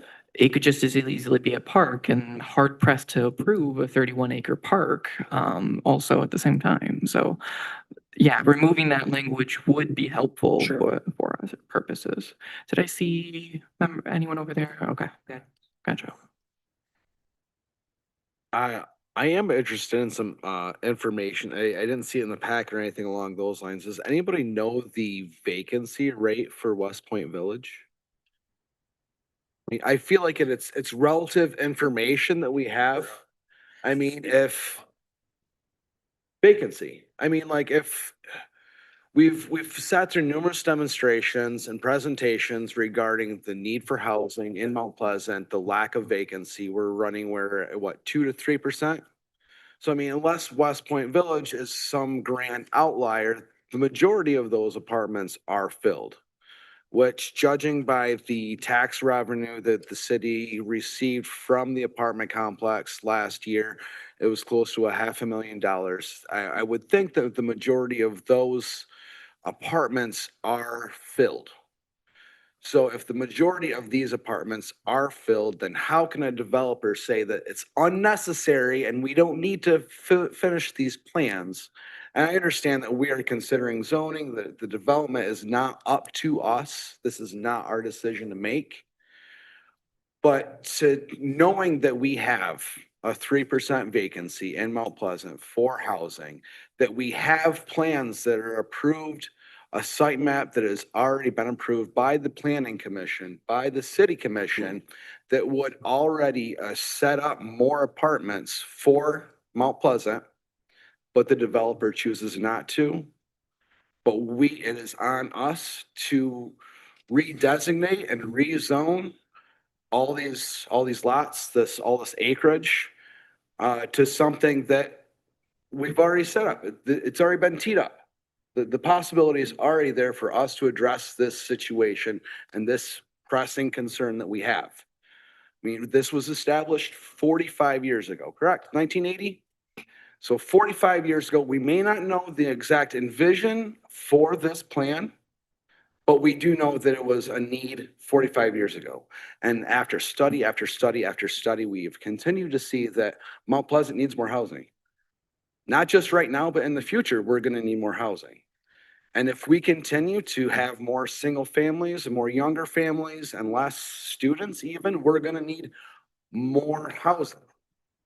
And we have a site map that is already approved by both the city and the planning commissions to take care of. So what we're doing is we're considering whether or not the rezoning would help this. I guess I would offer too, is that if there's at a point in time where you'd like to hear from the property owners or developers, I'm sure they're happy to answer questions as well. I think I just want to clarify with Commissioner Skalitsky, my read of, this is my understanding, I hope you can clarify, is that his comment seems to be directed to the already approved section, the West Point Village LLC, that's already been approved. And I asked that question earlier. If it was not in contention, why are we bringing it back? It's been approved. Why is it also included here? Director says to me, because the owner has some undeveloped property that the owner now does not want to develop within the framework of the initial approval. Am I correct? Or maybe I'm making this up. Did I hear you incorrectly? And the owner is here if you want to hear directly. But my understanding is that there were several apartment buildings that was planned back in 2003 for student housing. So the way the development was designed is enticing for students. It's not necessarily targeted towards families, seniors, individuals, workers. So with the rezoning to CD4, apartments can still be built, but the zoning ordinance is going to have other requirements in terms of the shape and form of developments that can take shape at that back vacant area of that parcel. So it's going to give a wider range of housing development flexibility that is not tied to a single plan that has been approved in the past. Okay, again, I'm seeking clarity here, just so that this is public document. I want to make sure that, whatever I say is not mangled somewhere. I want to make sure that I'm hearing you say, okay, hopefully the developer or the owner of that piece of property is still going to construct some housing there, but not necessarily one that is targeted at students. That it's still going to be used for residential? So this particular owner who owns, the McGurk family who owns that site is specifically for West Point Village Apartments. In the agreement that we drafted last year as part of the action, included the allowing them to complete that development as originally approved in 2003, Okay. but just 5 additional buildings. So we have in that drawing there, if Jason can just put the cursor over the 4 first blocks that you can see, that's what we have built. And then the row of buildings right after that, we have 3 today. We can see on Google Maps as well, if that's easier. But if you can zoom in, Jason. So that's what we have built today. You see those 3 buildings that are at the back? So there is already underground infrastructure completing that whole line for a whole set of apartment buildings to complete that line.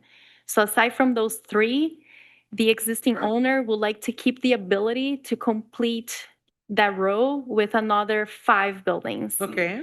So that's what you have in the PRD dissolution agreement of last year. We worked with them to make sure that they still have flexibility to complete the road because they have underground infrastructure.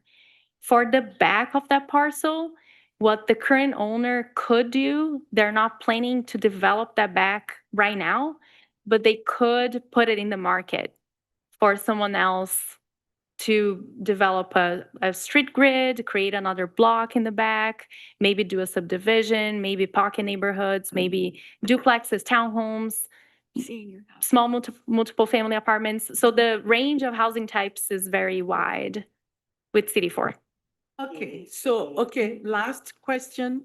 So again, am I to understand that whatever is not developed by the current owner has already been designated as residential in the previous approval? So if I might clarify, I think that it's been designated as residential. Yes. And to the extent that that residential ends up looking precisely like this, That's what they can build. that is what they can build and that is only what they can build. Okay, what I'm seeking is to make sure that I don't want to change it as residential, but I would like to allow for the possibility of a different kind of structure there, but so long as that remains residential. Yes. That's where I'm going with my questions. Yes. And that is, Makes sense. it does. And that's Okay. why I navigated to our list of uses. So the designation there in the current master plan is the CD4R only, right? And so that is R only, meaning residential only. And so that would be sort of the bucket of permitted uses allowed in that available space. So they could do townhouses, small apartment buildings, duplexes, yeah. Yeah. But the problem with the current PRD is the only type of housing they're allowed to build is the kind of housing they have there today. Okay, yeah, I understand. No option, no other I option. just wanted clarity. Yeah, yep, Okay. no, that makes, yep. Any other sort of questions or key considerations as we think about revising or providing guidance on revising the current agreement? I would just like to clarify the point that I was trying to make. What I was getting at is there is a large need for housing in Mount Pleasant. We do not have much for vacancy. When homes come available on the market, they are picked up within a very, very, very short time frame. So it is clear that housing is a profitable business in Mount Pleasant. So it confuses me the difficulty that the commissions have had to get plans approved that would that could meet this need, because I mean, progress doesn't always look perfect, but we do need to make progress, and there's been unnecessary holdups, I feel, that, and not just in regards to this PRD. Yeah, Planning Commissioner Havels. Yeah, no, so are you down with doing a little rezoning, or, I mean, I guess we can't Just say that. avoiding the back and forth debate, but. Yeah, no, I just want to know where he's coming from, or, because I think we're all kind That of was in why I agreement. asked what restrictions there are on residential development on the PRD currently, at the beginning of the meeting. And if there is none, except for just getting the plans approved by planning commission and the city commission. I was gonna say, I think attempts have been made and denied previously. So we're trying to remove barriers by getting rid of the PRD so that it helps move the process a little easier. And if I may, so again, under the PRD, they have to go to the planning commission and the city commission, and we have a lot more control to be particular, it seems, about what we do and don't want. And it can, from what I understand, it can be a bit more arbitrary at times, and that's what's caused problems in the past. By moving to hardline zoning, the city commission is able to grant authority to the planning commission to go through their checklist. Does it meet hardline zoning standards? So it sets better, like more stringent standards, but more defined also. So those standards don't change, they become less arbitrary. So that there's less back and forth between the planning commission and the city commission. It's us empowering the planning commission to take those actions based off of what we designate. So again, it cuts out an entire body from having to consider. So that does ease up on the amount of time and investment taken for this. So again, right now, yes, they have to come before the planning commission and the city commission. They'd have to do that in the future with the PRD. By moving away from the PRD, it's just the planning commission because we give those hardline rules and those like the stringent standards by which the planning commission is empowered to decide upon those. I'm proud of the city commission that voted down a 9-hole golf course on a PRD. That's fair there and everything. I mean, it was approved by the planning commission.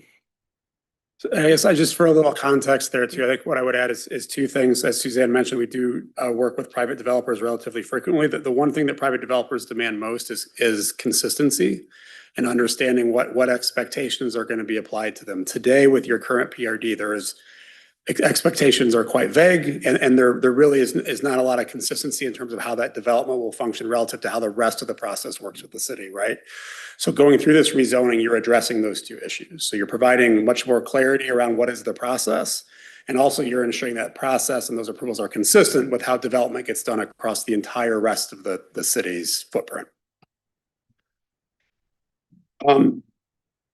So just to reiterate, the changes that I've heard that we really want to be sure are addressed are to clarify the exact acreage and locations of any rezonings that happen, what portions are being rezoned to what, and what's that acreage number and percentage of the parcel as the whole. Also to revisit some of the language to be sure that it's really focused on the rezoning itself and not use. Are there other amendments or considerations to the existing agreement that you all would like staff and council to dig into before this comes back to you?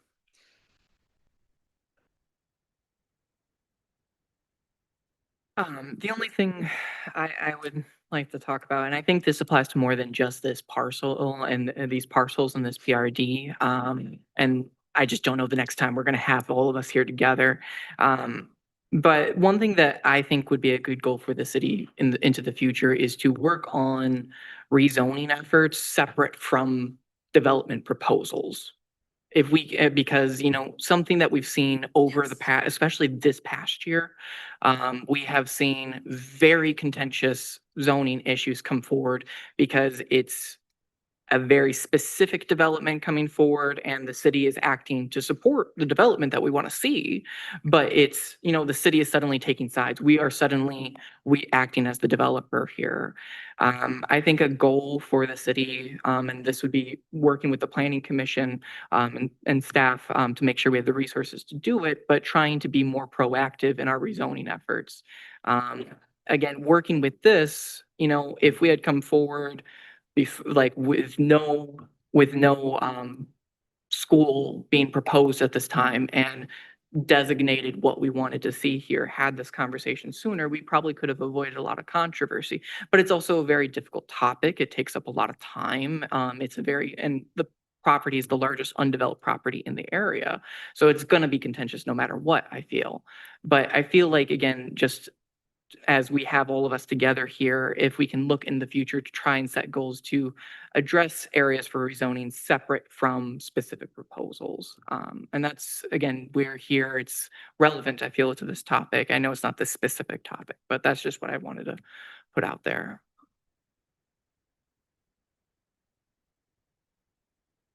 Just want to make sure that the goal is to leave today with the acreage and the zoning district designations that we want to see in the property. Otherwise, staff cannot move forward.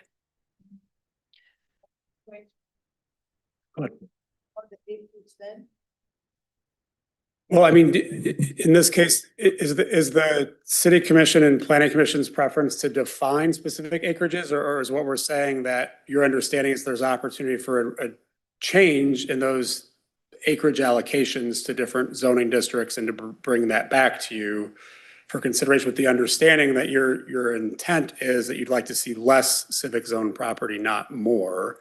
Outside of that, the rezoning is essentially, you're comfortable with it, it's consistent with the plan, is Well, that? You also have option 4 that you haven't gotten to on the slide.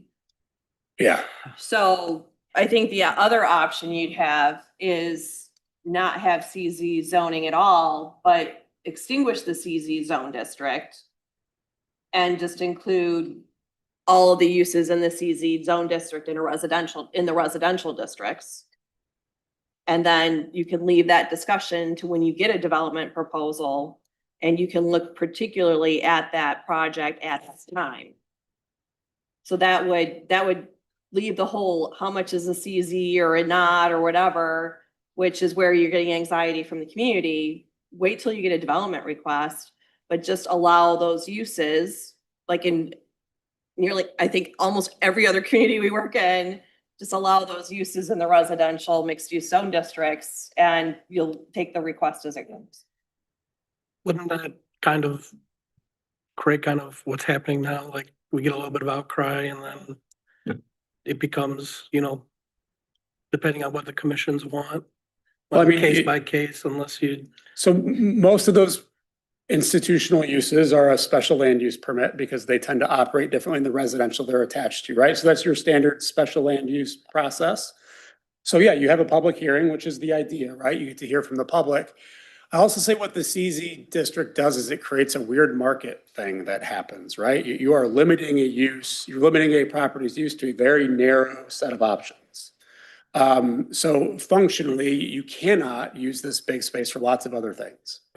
If you were to change this to allow for those institutional uses within residential and you have a parcel designated residential, you have opportunities for that parcel to go to sort of highest and best use per how people want to pursue it.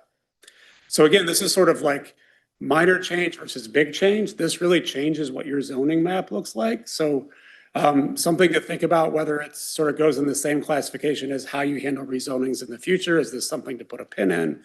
Or is it something that sort of fundamentally changes the question in front of you? The PRD agreement still has to be dealt with because the agreement exists, right? And for anything to happen, that agreement has to be addressed. But this is certainly something I think as you look at updates to the zoning code going forward, it would be a good opportunity to create, I think, a more dynamic environment that can more easily change over time. Because also, honestly, if you have an existing school that's designated this way that suddenly stops being a school, it can't be repurposed. It's stuck in this sort of stasis as a public use until you rezone it.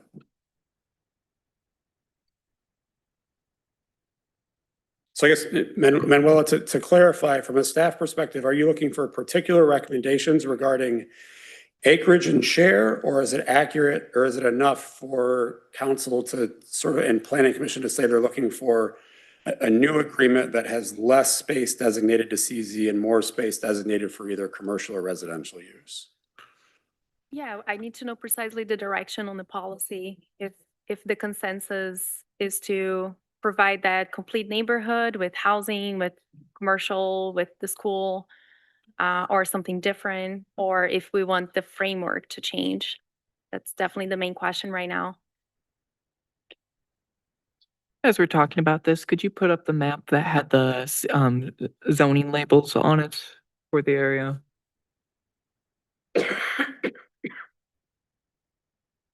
Thank you.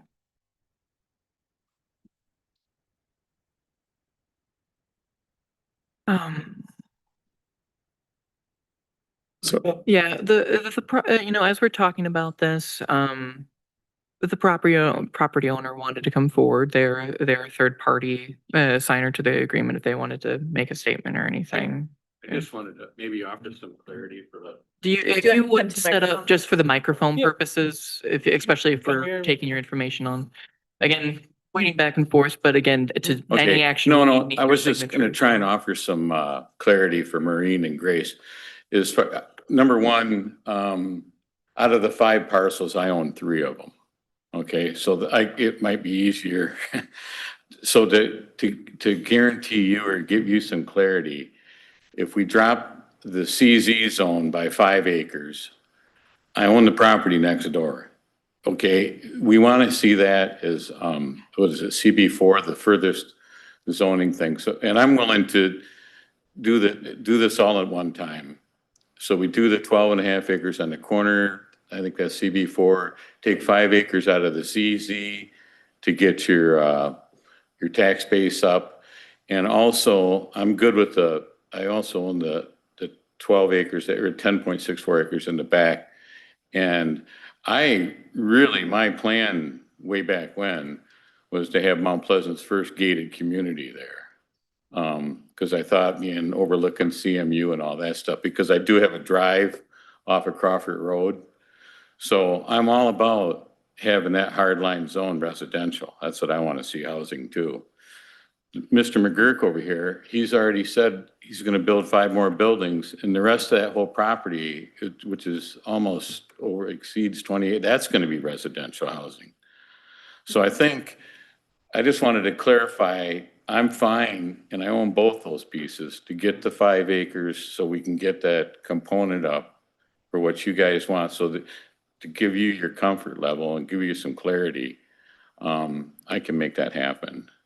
So my suggestion would be, if we go back to your number 2, which is the deal that we already tried to pass once before, rezone parcels CD4, SDU, and CZ.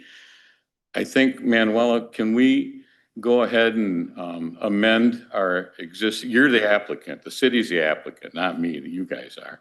So can you amend that application to include the 12.5 acre corner and reduce the CZ by 5 acres and give the church their 25 acres, and then I think maybe make everybody happy here and Yeah, move I on? think the mechanics of it will be, it's still 2 actions, one to dissolve the PRD and one to approve the rezoning. Right, I would like to keep the rezoning as a whole, right? As a city application, we would like to just look at all the properties and rezone all of them at once. So Right. we're not coming multiple times to the There you commissions. go. So certainly we can accommodate that. Precisely the PRD dissolution is not going to refer to the corner law, just because it's not, there's nothing to dissolve on the corner, but we're still going to tie it to the rezoning petition that we'd included. That's fine, I'm good with that. And Just I a little think mechanic. if we but can go we'll be done. somewhere along that line, I think the owners, because it's the way I understand this, it's got to be all of us or none of us. And I think we're all good with that. So anyway, Okay, just. thank you, Mr. Peters. Thank you. Thank you very much. I didn't mean to. No, you're good. Thank you. Commissioner Alsager. It sounds like we're moving towards agreeing to dissolve the PRD. I think the agreement to dissolve the PRD, I think there's enough from what the discussion I've heard that yes, dissolve the PRD. At the very least, it sounds to be a majority there without taking a formal vote because this is a work session. I go back to, again, the other factor that played into my voting down the actual proposal was the 31 acres of zoning for SEZ. With it, the feeling that it being too much. At the same time as this proposal was coming forward, we had just learned that the Mount Pleasant Center property, we had lost lawsuits for us to be able to correct the deed on it, limiting our ability to use that for development purposes or commercial purposes or taxable income purposes. So that's something that was in the background for me as I was considering whether or not 31 acres was too much. 5 acres I appreciate the efforts. I don't know. I would be interested to see calculations of tax base, I guess, because it's not just the 3,500 or so that current property owners pay on vacant property. It's the potential for, well, if it was developed in such a fashion, what could the potential value be? So it's hard for me to say, is 5 acres a good compromise? Should it be more? It's just the loss of especially the Mount Pleasant Center property as potential development, based off our, again, an inability to correct the deed at this point.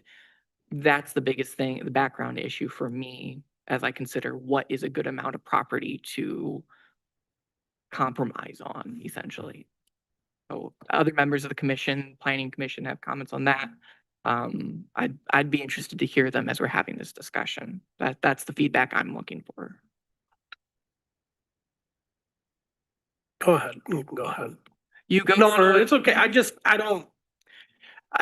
feel uncomfortable, telling an owner, just how much is enough. And we're going back to kind of this arbitrary on if it was a different board or, it'd be a different number. So I think just kind of keeping it where we can kind of keep that residential, but also kind of cast a wider net. And hopeful we get some development is kind of the way to go. I think we're kind of splitting hairs on acreage over here respectfully. But no, I mean, I get it. And not to debate, that's just my opinion. He's debating. Yes. That's what I appreciate. Thank you. Yeah, you know what, I respect your position. I honor your position. But as city commissioner, we also have to think, fiscally and be responsible, and considering that, taxes in this city, property tax in this city is already high. And we don't have other sources of revenue for the city. So, we need to consider that. So, 30 acres, 31 acres, any acreage, matters. And so, and for me, yes, I honor what you're saying. When we were thinking about voting last time, I had to think about that too. What are we giving up? What is the implication of simply saying, take the 30 acres fiscally for the city? And how responsible is that? And I think we do need to think about that now as well. So I like the idea of working towards some kind of compromise or some consensus. And whether, we're negotiating 5 acres or 10 acres, I think that's significant. No, I agree. So we do need to do that. I'm not so sure, I want to see what I agree with, the mayor also. I want to see what that means. In fact, I had a note for myself here. And part of the question I had was, I hope somebody is able to respond to this or not. It just simply says, so if we're looking at,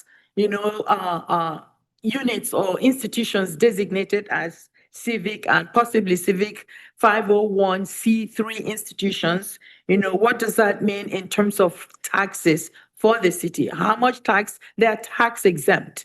And if they are tax exempt, therefore, what does the city get? If they're not tax exempt as civic institutions, what does the city get? And then the other thing to consider is the management of the infrastructure under the ground that sustains, these units. Who then is responsible for that? Those are the things that I was considering, and I'm still thinking about that. As we're making these decisions. And I do think that it is important, to think about those things. So I'm open to going back and tweaking the language of this. Yeah. Right? But I think, tweak it, come back to us. I guess I want to guess make my that decision question right now. is, because Manuel, you'd like a specific acreage, correct, to bring it back, right? So I guess what is a acceptable, right? Yeah. And, so we're out here, so we're trying to get it forward, I guess. What is it? What? I guess if we could answer the couple of questions you just posed, maybe. So, I mean, in reverse order, so no, I'm happy. I think that's what we're here for. So on the first question of how do you pay for the services that those things utilize, right? So regardless of your tax status, you're still paying fees for water and sewer. And generally speaking, underground infrastructure should be supported by the fees that it charges, right? So that underground infrastructure has a separate pot of money that funds it separate from property tax. So regardless of my tax status, I'm paying my way or should be paying close to my way on my water and sewer. Roads are an entirely different story, right? And so the other question about road funding that really comes in and is really critical is it's a function of density and value per acre or per frontage. And so the other thing that I think is important to think about is you've got a lot of road there right now that's generating $0 essentially. And so as you try, if there are opportunities to make that road generate revenue that support the eventual cost of replacement, because as you know, eventually they all have to be repaved, right? It's this balance that you all are always faced with is some better than none.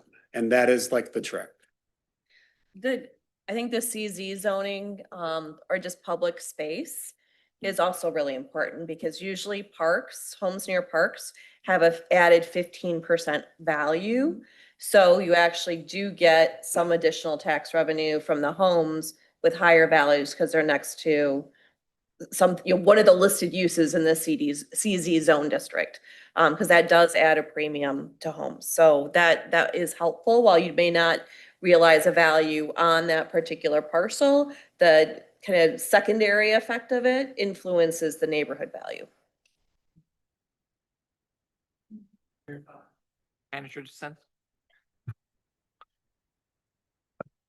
appreciate the city commission's question regarding values of property.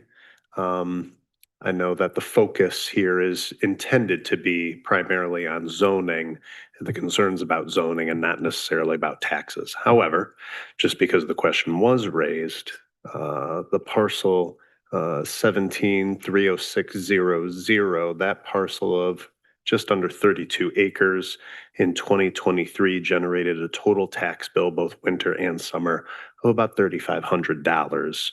Of that, the city's portion was $1,300.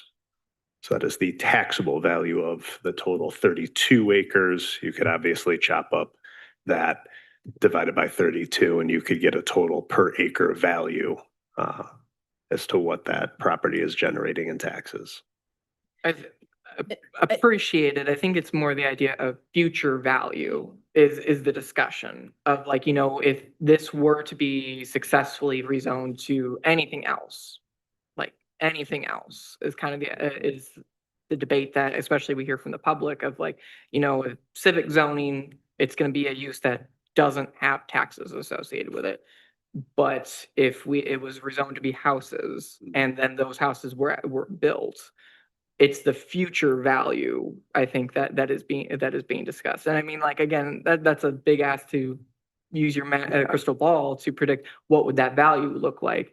And so I think that's kind of been a lot of what the discussion has been. Yeah, I'll tell you, without an actual site plan of knowing what we all have in mind, there's no way of coming up with that value. So I could just tell you, there's no way, unless you want to tell staff it'll be 4 houses per acre or something like that with an average 2,500 square foot. That's a possibility, but again, every development looks different, so. But are we getting into the weeds? We're talking about rezoning. Right. I could provide a measurement of comparison. So just looking at Aldi, it's 2.55 acres. We did that analysis with Placer AI, and we know that Mount Pleasant could get another grocery store. So just to use that as a scenario for the 5 additional acres. So if we have 2 Aldis, so it's 2.5 acreage, the Aldi store right now, if we get 2 of those, it's going to be basically $100,000 a year of tax revenue, just as a way to compare to something that we already have. But definitely calculations will need to be done based on the proposed development. And yeah, it is getting into the weeds of it, not intending to get into the weeds of it. I think that's part of like trying to determine a compromise of what specific acreage are we looking for. Yeah, that's hard to determine, and that's my point. I would also just emphasize that currently, yes, $3,500 of tax revenue, but we're talking about developments. We're talking about a conversation that involves creating taxable value. That's Yeah, all yeah. my point. No, for sure. And I think we're trying to get to a solution where we can have the rezoning that can facilitate that. And obviously what's here now hasn't worked. I mean, I'm not afraid to say that because it's been vacant for all these years. So You know what, first of all, I appreciate this conversation, whether it matters to anyone or not, it does matter to me. No, I appreciate asked it. those questions specifically because I needed that information. And without it, I can't make the kind of decision that I want to make or that I feel comfortable to make. And that's because the acreages, regardless of how we look at the acreages, they also mean money somewhere. All right. And that's why I'm asking the questions. I'm not asking you to give me the exact answer in terms of what the tax value is right now. I simply said, ask questions about what happens. If we're thinking about this in terms of civic, does that mean no taxes, civic revenue to the city? That's how I framed that. And that's what I'm looking at. All right. So if it is completely civic, which was why I did not support it last time, because it was designated primarily civic, 30 acres just given away with no consideration of any kind of revenue coming back to the city. For me, that is a nightmare. I couldn't sleep. All right. So, and that's why I made my decision. And that's why I'm asking these questions. So, if we're going to parcel up the piece of property, how do we parcel it up so that the city doesn't feel wounded financially? That is the question that I'm asking. That is all. So I need clarity. So, Mr. Peters has offered 5 acres. Is that enough? I don't know. I would like to negotiate more if he wants to go that way, because my concern is the 31 point something acres, but that's not, I think we can work that out with you. So, but anyway, I want to frame it in a way that my position is clear. Okay? I just don't want it to be completely civic.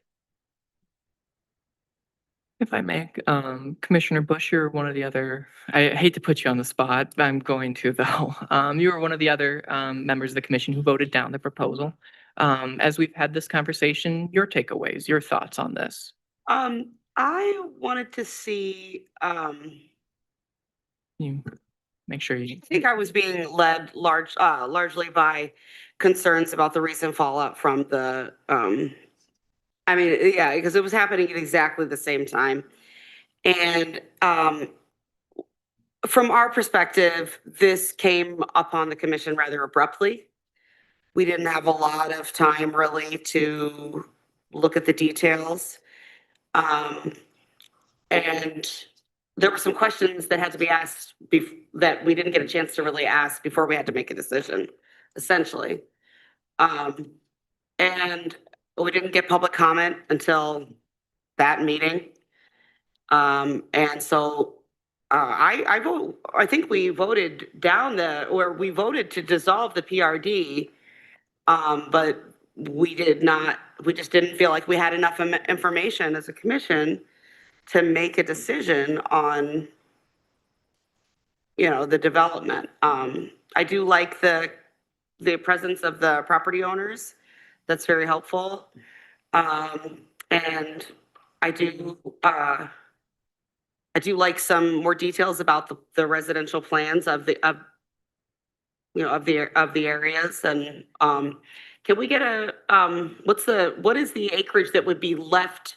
What is the acreage that we would be creating for residential development by dissolving the PRD and accepting a proposal similar to what is being offered?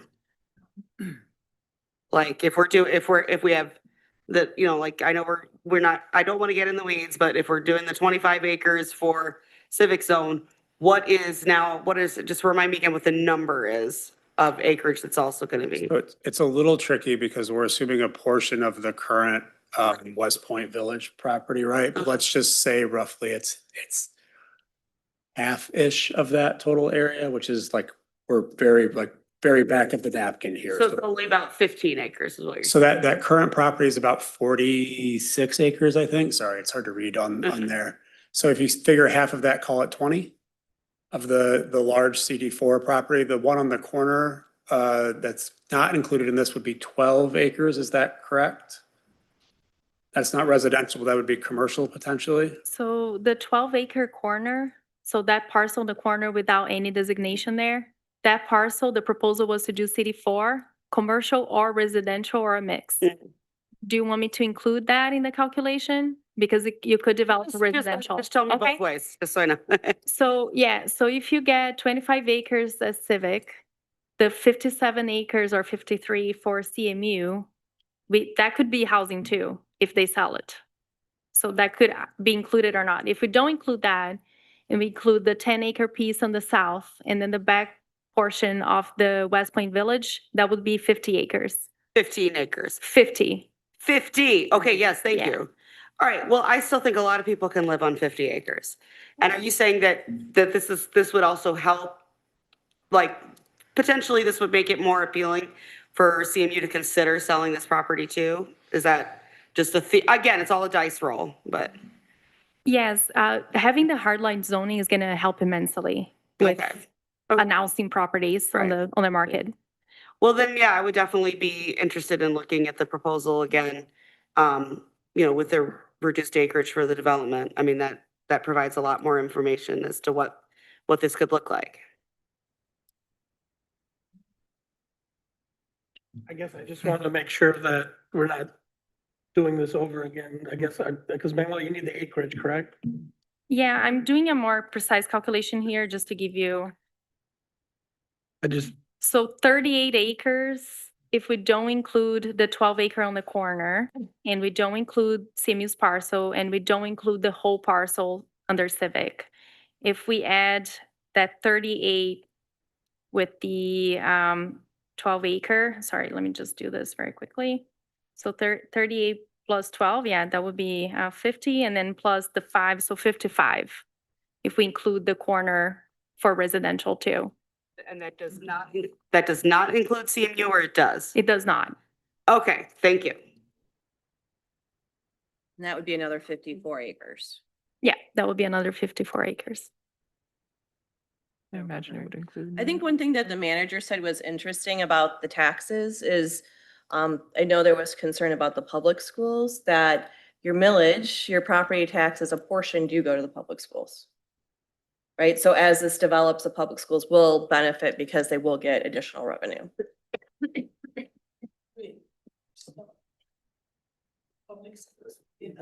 Revenues if the students, yeah.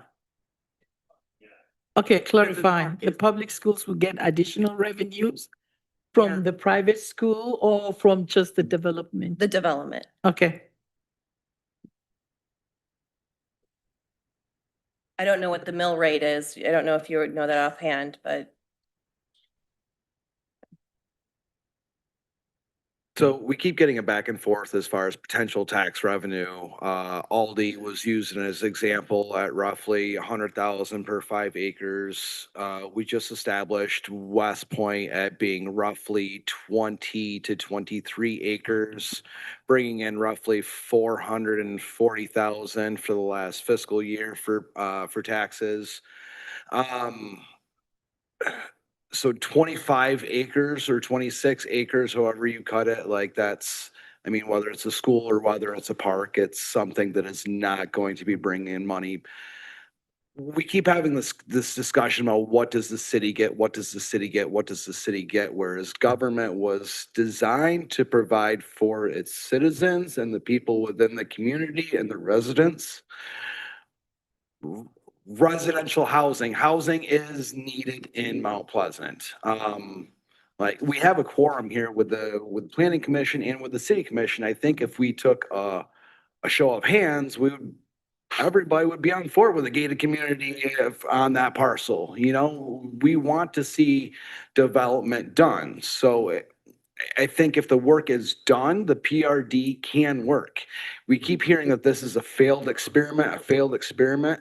It stopped a 9-hole golf course from going in where we need housing, and where 45 years ago, the city commission just said that we need to set this aside for housing, so we have property for housing.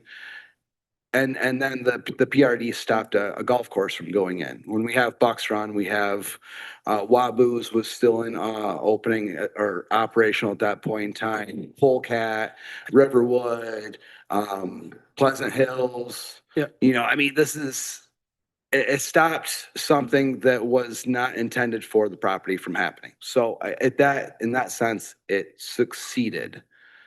So thought we were- I do need to provide just one clarity on the history, just because there were a lot of text amendments that were done while residential development was being proposed to increase the amount of required open space. So while the commissions may have wanted housing, they also wanted to remove the development opportunity on a big chunk of the city. And we did that through open space requirements in the zoning text in the past that we don't have anymore. So we don't have the zoning framework anymore. But there were a lot of zoning text changes that happened during that time to increase the amount of open space and decrease the amount of developable land. Planning Commissioner. Yeah, I thought I think with the PRD discussions kind of came and went. I think, correct me if I'm wrong, I think we're just trying to find kind of a resolution that when it gets back to the city commission, that they'll be comfortable with. So whether that be like the rezoning and all that, and just kind of getting that down, because kind of today is the day.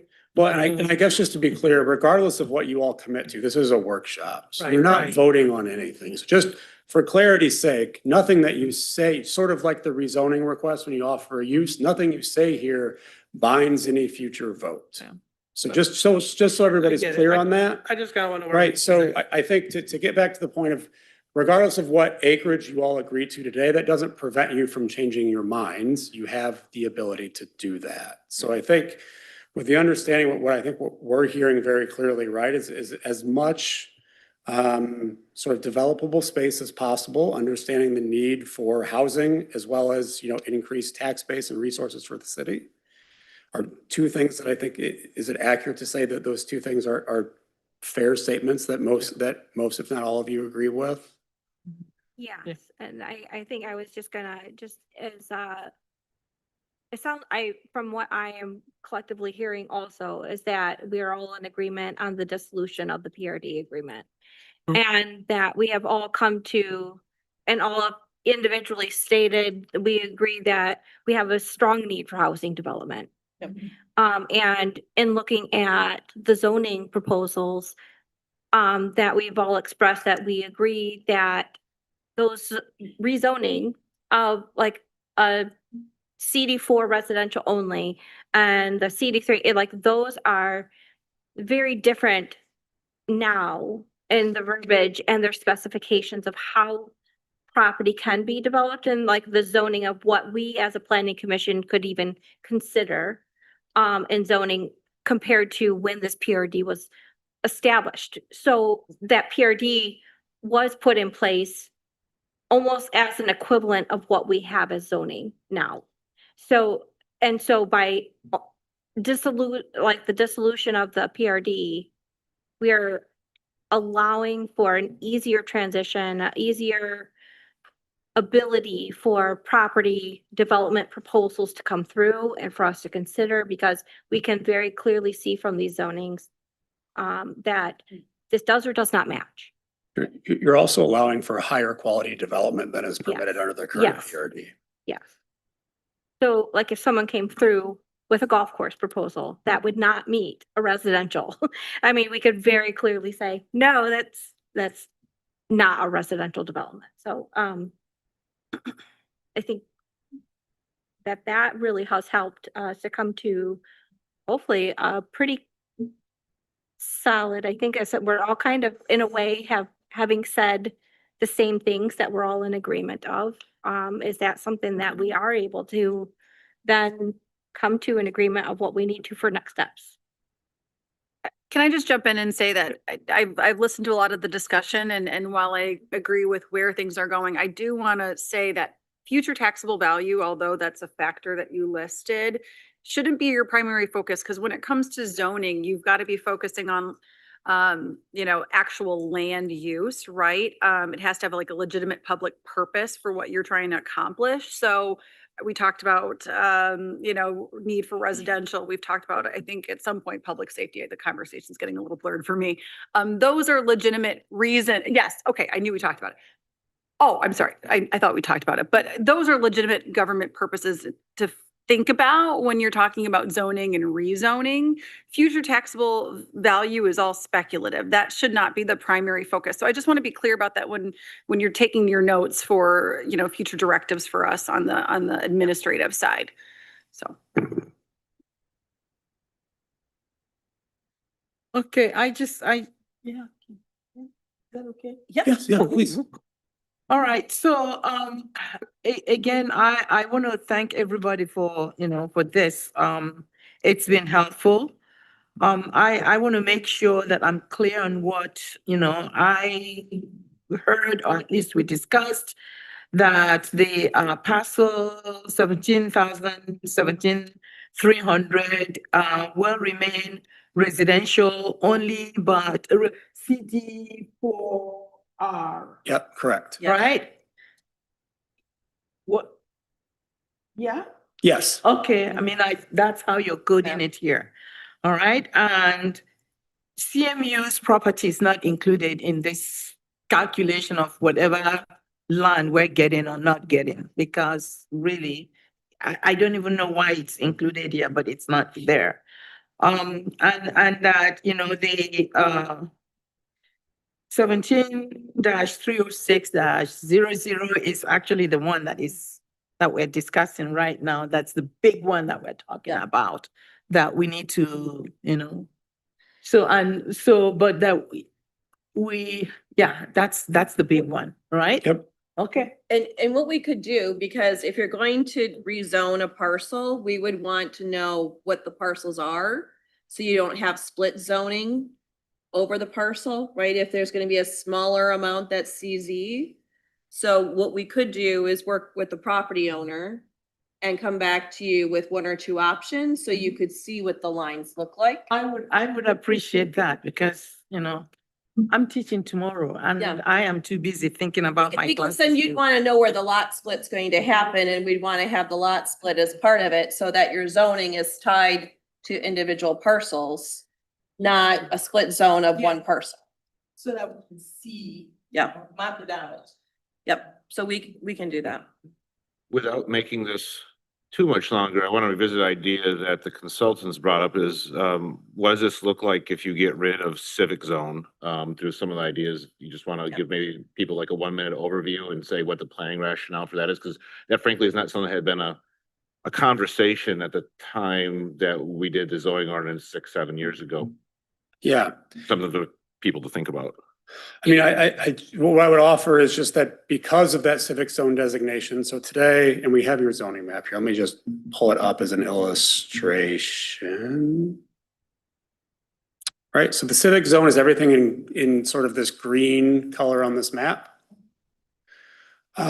So functionally what that means is if any of those parcels, so many of those are city parks, those aren't ever going to change designation, right? They're sort of established in the city charter. If they change, there's a lot to that, right? But if one of those parcels that's currently a school, or it's run by it's not city owned, if that school were to close or to sell or something would change, you have to rezone all of those to allow them to transition to something else. What many places do, what we typically recommend, is rather than designating a public parcel a public use, is designating the use that fits within the context that it exists. So if that change happens, it's a sort of seamless transition to that next stage in its life, because that stuff happens, right? Schools exceed their useful life, things change, hospitals change, right? All of those things, like Suzanne said, this is all dynamic. And so your current designation of civic zone sort of locks all of those parcels in place with a public use. So while it helps to prevent some parcels from going civic zone, you're also locking a lot of land in that use as well. So there's a pro and a con of that approach to consider. You're also making them also basically not be able to move and stay in the city because you don't have any vacant civic zone land. Gotcha. Starting to get later into the evening. Members of Planning Commission, City Commission who haven't had a chance to really express themselves, anyone who would like to give comments, want to make sure I keep space open for, there's been a lot of us who have talked frequently. If there's anyone who would like to give comment also, or ask questions at this time. So turning to staff, you have material to work with. So I appreciate Commissioner Leash bringing up this last point.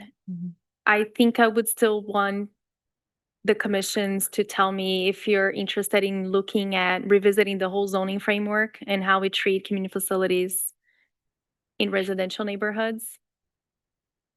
So yeah, talking about the item number 4 as a potential, myself personally, I feel like that would be a larger discussion that would be best suited to have as a separate conversation from this topic. So probably focusing on dealing with this property under current zoning ordinance and code. And then I think it's an interesting discussion. I think that would be something that could, as our the progressive companies has talked about. I think that's an interesting idea that we could examine future because I'd like to have more joint sessions in the future.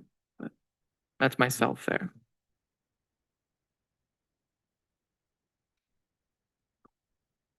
So with that, it seems that the option number 3 is the consensus in the room. And that's the alternative proposal we want to look at. This particular zoning, as you see here, lasts 5 acres.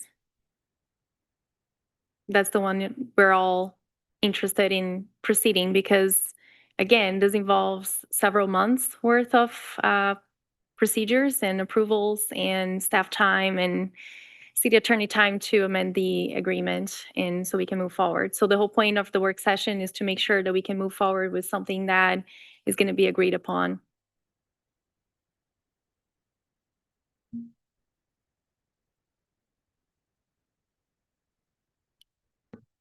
I think for myself, I mean, if we were starting from zero with no other parties involved, it's just the city creating.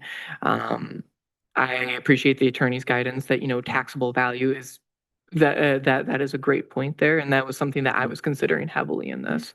And that swings back to Commissioner Skalitsky's point of the value created is the service to residents and service to the community. Myself personally, if I like the future land use map, in an ideal world without any other interested parties, I'd like to see 0 civic zoning. That's me personally. But I also am aware of the fact that there are other parties outside of just the city that have stake and controlling interest in this property.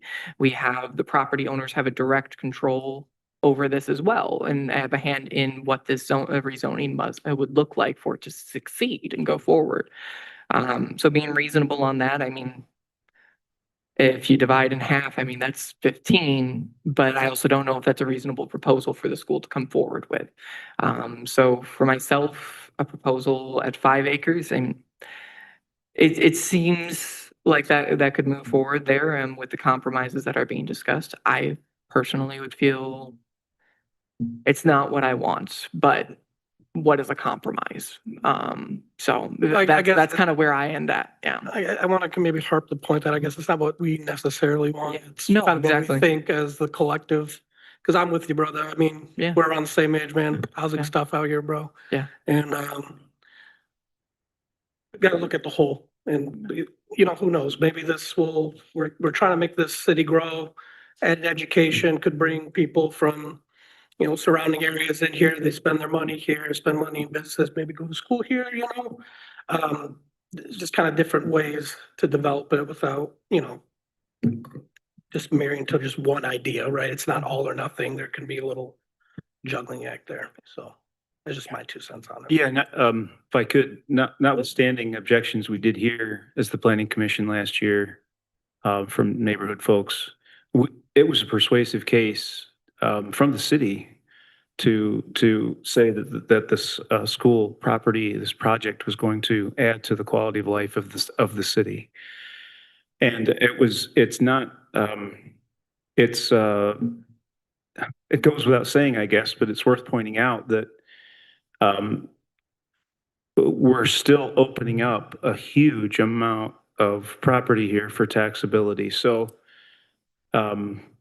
I think the spirit of this proposal is very good, and with a little bit of compromise and accepting the gracious offer that we've heard.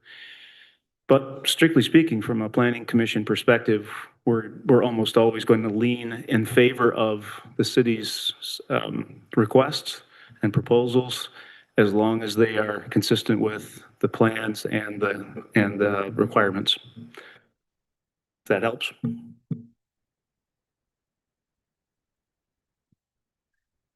It sounds as if we're coming to a close. Mr. Peters, you're not going to be happy with what I'm about to say.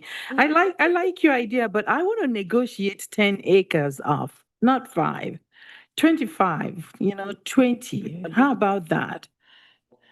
I mean, it's 2/3. I am That's just. the Okay, views. I mean, That's the views. okay, let's. Yeah, I appreciate the communication, but yeah, we're not gonna live. Yeah, so I am not debating. I am not, well, because he offered. Yeah, I'm not negotiating because he offered. I want him to consider that. At any rate, here's the thing, I appreciate this conversation today. Jokes aside, it's a very serious matter for me. I think for all of us, and I think we realize that, the goal is to make sure that the city is okay. This is not personal. My goal has always been to make sure that the city is okay.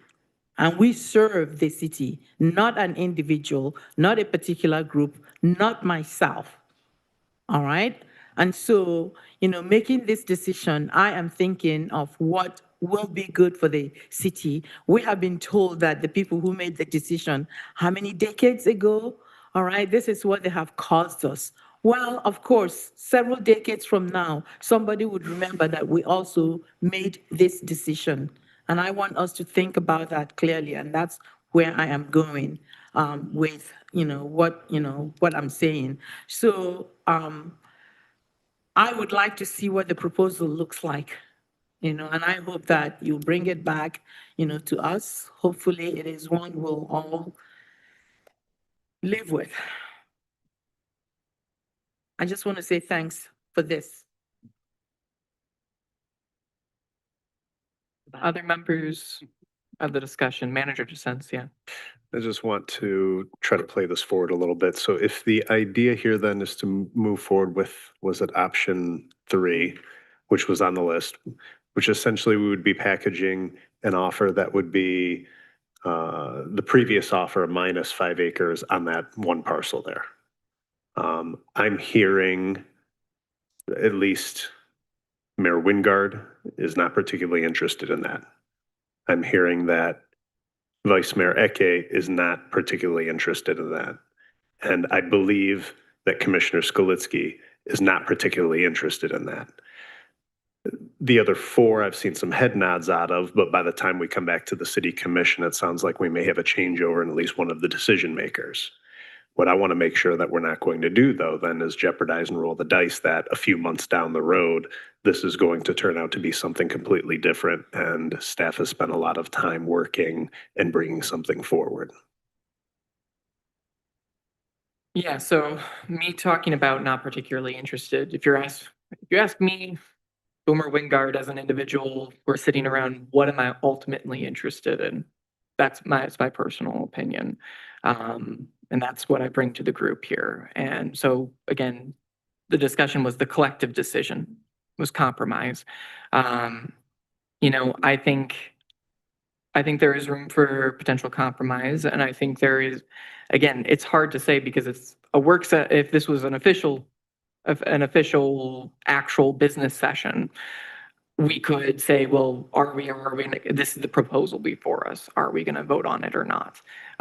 We're not passing around a piece of paper and everyone making edits to like what we want to see or anything right now, which would be helpful and unfortunately not something we can do. Be open to like, again, the interest is seeing this developed. So the interest of seeing this developed. My recommendation for myself, again, I think Commissioner or Vice Mayor Eke, I like her point of like, you know, could it be less than 5 acres or more than 5 acres that is taken off of the civic zoning? Is that something that staff could potentially have additional conversation on with property owners to see what additional designs could be made? But if like again, if the 5 acres is what the compromise is, if that's what like what we're landing on, I think there's potential. I could put forward support there. That's something that I could be interested in doing because again, it's the collective decision and it's looking at the specific proposal. Do I want more taken off the civic zoning?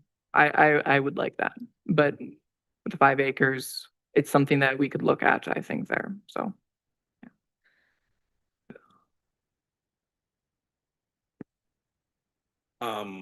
I think that the current standing of parcels 17303 is an example of PRD or no PRD.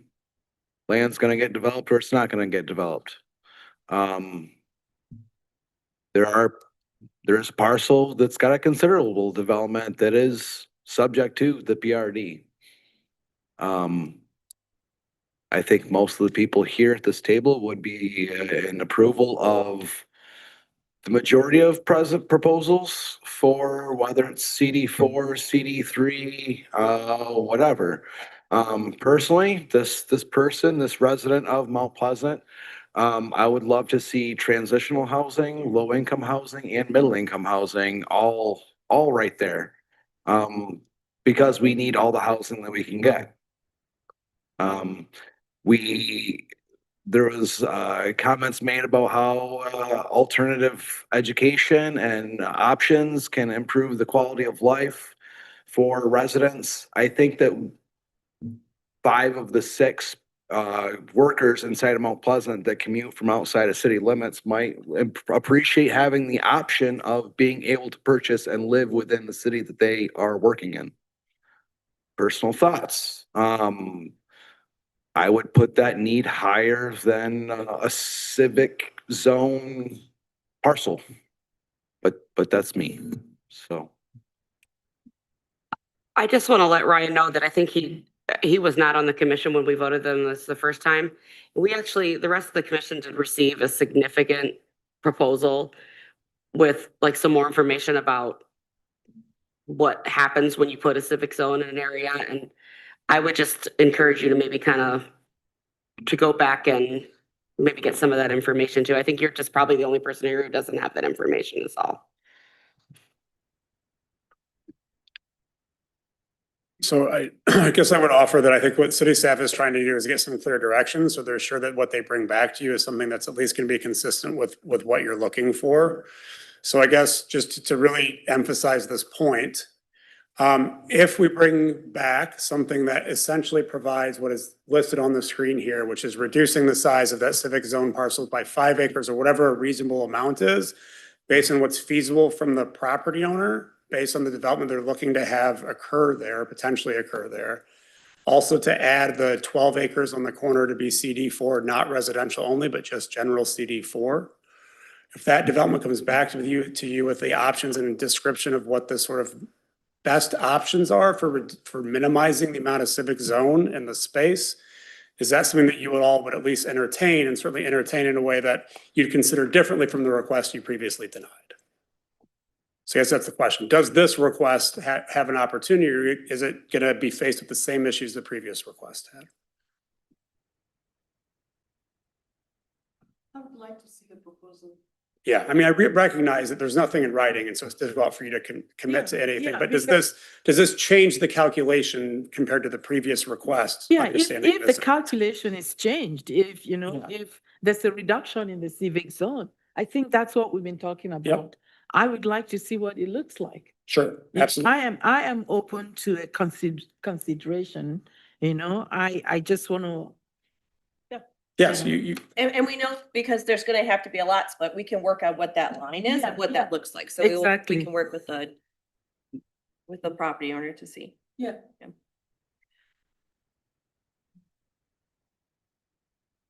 And maybe get feedback, maybe it's possible to get feedback before an action is even presented at another meeting, once just the scheme is how the layout works, and then maybe get feedback on that from both boards before any additional action is taken. We usually do an introduction, and I've done that in the past. The introduction has the very same materials than the day when the motion is going to be made. Yeah. So we usually already have 2 steps. We can add the 3rd step if the commission wishes so another work session if needed. But yeah, we do a formal introduction every time that we go through a text change or a map change. Could you present it at the beginning though for discussion only without having it be a full action to each body? I've done that with the planning commission. We call it a work session, but it is the introduction without motion. And then we do a formal introduction with the motion to set the public hearing date, and then we do the final vote. And then we go to the city commission, and usually we do the introduction with the motion to put it for the public hearing, set the public hearing, and then we do the motion to approve. So those are 5 steps between the 2 commissions. If the city commission would like to have the same procedure that we have the planning commission, another work session, that will be 6 steps between the 2, 3 in each. Since the city commission is the legislative body, could they review it first and make a recommendation to the planning commission to consider it? We could, usually we don't do that because the planning commission opines on land use matters, but given this issue at hand, yes, we can reverse that engineering, do a reverse engineer. Yep. Because that would cut down a lot of steps, and that would be clear if the city commission votes to send it back to the planning commission for consideration, then you have a direction on whether or not you have some concurrence amongst the city commissioners.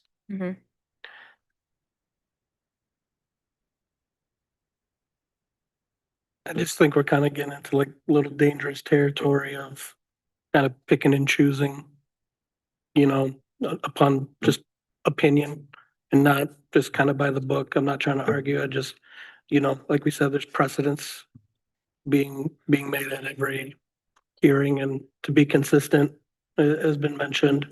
So I just kind of urge with any compromise that it's not made with opinion, personal opinion, but of just our duties as commissioners on these boards.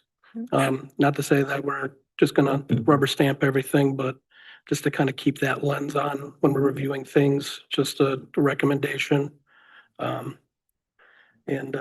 guess I don't know what our consensus is over here. I know it's getting late, so I didn't know I don't know if the staff have enough to kind of go forward or like a little bit more, because I mean, I feel like, you know, it was already a big headache trying to get everyone under one roof. So I say, you know, we're here for the people. Let's get something done that we can kind of put in motion, because I feel like everyone's been. Well, and again, just to clarify, right, you can't commit to anything. It's a Yeah, work not to session. say we're gonna commit to So I mean, anything. whatever you say tonight is not binding, just to make that abundantly clear for your attorney shaking her head over there in the room. So like this expectation that everybody's gonna commit to a thing is not a thing. So you're clearly have said you'd like to see a proposal that looks something like this, that you can consider, right? And then decide whether or not to take action. I think Suzanne's comment about that coming to commission first, so that you can give direction to planning commission that, yes, this is generally the direction we want to head. Planning commission, please consider this and provide your recommendation on whether or not it's consistent with the city's plan. And then it can come back to you as a nice way to kind of shorten that turnaround time. And it is the city's application. Right. Fundamentally, it is the city's Yeah, application. still, I do so. appreciate the concern about precedent. Yeah. Fortunately, in this case, one, it's the city's application, but two, this is the last PRD in the city. So Right. we do away with this. We Yeah. don't have to worry about the precedent set Right. if we just say it was all about the PRD. So, I mean, that does seem like a fairly reasonable proposal of like, having the like the set proposal in front of us that we could refer back to the city Yeah. or to the planning commission for, again, it's the city's application. So if the legislative body decides we're good to go with this proposed application, that seems like a reasonable proposal there. Yeah. Without hearing other members of, the planning commission or the city commission wanting to put forward comment at this time. Let's see, city commit, I'm gonna pass it over to Chair Ortman here. So is there any further discussion at this time? Okay, thank you. I hate to keep dragging it out. I just want to make sure that we're at a good place to end it with staff and the commission. That's because, So it sounded like we are okay. in the I collective didn't get it because I agreement got a lot of, for moving forward with pretty much what's on the screen okay, with these proposed amendments. Okay, okay, good. so at this time, if there's no further discussion, I would entertain a motion to adjourn the joint work session. We're gonna move to adjourn. This is, You want, I'll second your motion. this is the planning, for the Oh. planning commission. Yeah, members of the city commission, you can just sit back. We're still in work I'm session. gonna, I'll move to adjourn. Okay, Second. thank you. All those in favor? Aye. Aye. Opposed? Motion passes. Turn it back over to. Thank you. City Commission, have an agenda still this evening. We're going to be at recess for the next 10 minutes. We'll resume at 10 o'clock. This is year 6. Oh, at 11 o'clock, or Yeah. Very nice. Yeah. that's 10:10 right now? It's 10 o'clock, 10:10. Thank you. Yeah. No. Yeah. I was thinking about your.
$7,250. Consider approval of a professional services contract for Phase 2 DWSRF Design Engineering with Fishbeck for a not-to-exceed amount of $1,436,000 and a budget amendment of the same. Consider resolution approving the final 2026 operating budget and set millage rate for 2026. Consider resolution supporting amended rates, fees, and charges. Consider approval of a resolution to opt out of Public Act 152 of 2011 for the 2026 plan year as authorized under Section 8 of the Act, and consider approval of payrolls and warrants. All right. This time, are there any questions concerning items on the consent agenda from members of the commission? Not seeing any. As I had a discussion with Clerk Schmelzer before this meeting, because of item number 11, I believe, we are going to do this as a roll call vote. Let's see. So with that, all those in favor of approving the consent agenda, when called upon, will say aye. Those opposed will say nay. Clerk Schmelzer, if you will take the roll or call the roll. Commissioner Perschebacker, Yes. Commissioner Rollins, Yes. Commissioner Skiletsky, Yes. Commissioner Alsager, Yes. Commissioner Bush, Yes. Vice Mayor Eke, Yes. Mayor Wingard. Yes. Motion passed. Thank you. We have no public hearings this evening, which brings us into new business. Consider appointments to various boards and commissions by the Appointments Committee. To approve the consent agenda. You just did. So I thought That's what we did by roll call. the whole thing with the whole roll thing. call. Yeah. Oh, because I here- thought it was one item. Okay, my Oh. bad. You gave me a heart attack, thank Commissioner Sager. I'm like, where am I in this? Oh, my goodness. I misunderstood. No, you're good. It was different, so yeah, because it was a bundled, that one item was bundled in with the rest, we had to do just the whole thing by roll call. Yeah, Thank you. let's see. Okay, thank you for the clarification there. Let's see, there are no public hearings this evening, which brings us into new business. Item number 13 is consider appointments to various boards and commissions by the Appointments Committee. My tablet with the packet died. If I could call upon Manager DeSense to just read off that information there for the appointments. Let me just get to the right page here. Give me one moment, please.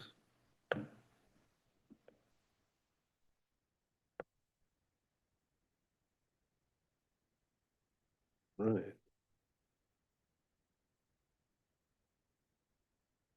So we have applications in the packet include a Brittany Smith as well as a George Doran.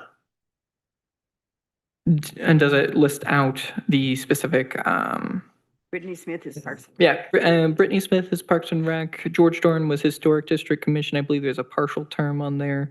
Did it have the terms? I thought it had the terms listed in there.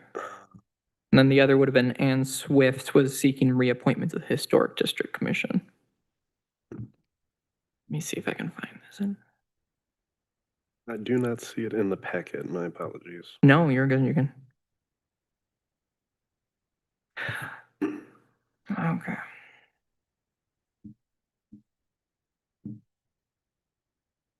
Just making a note for myself here, and without the packet in front of me, I'll make a motion in just a moment.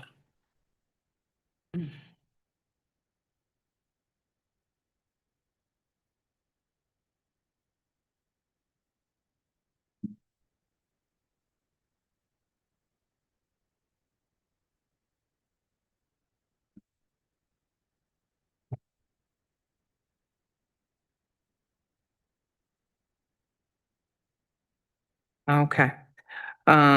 Again, working without the packet in front of me, I do apologize to my fellow commissioners for that, but at this time, I would make a motion.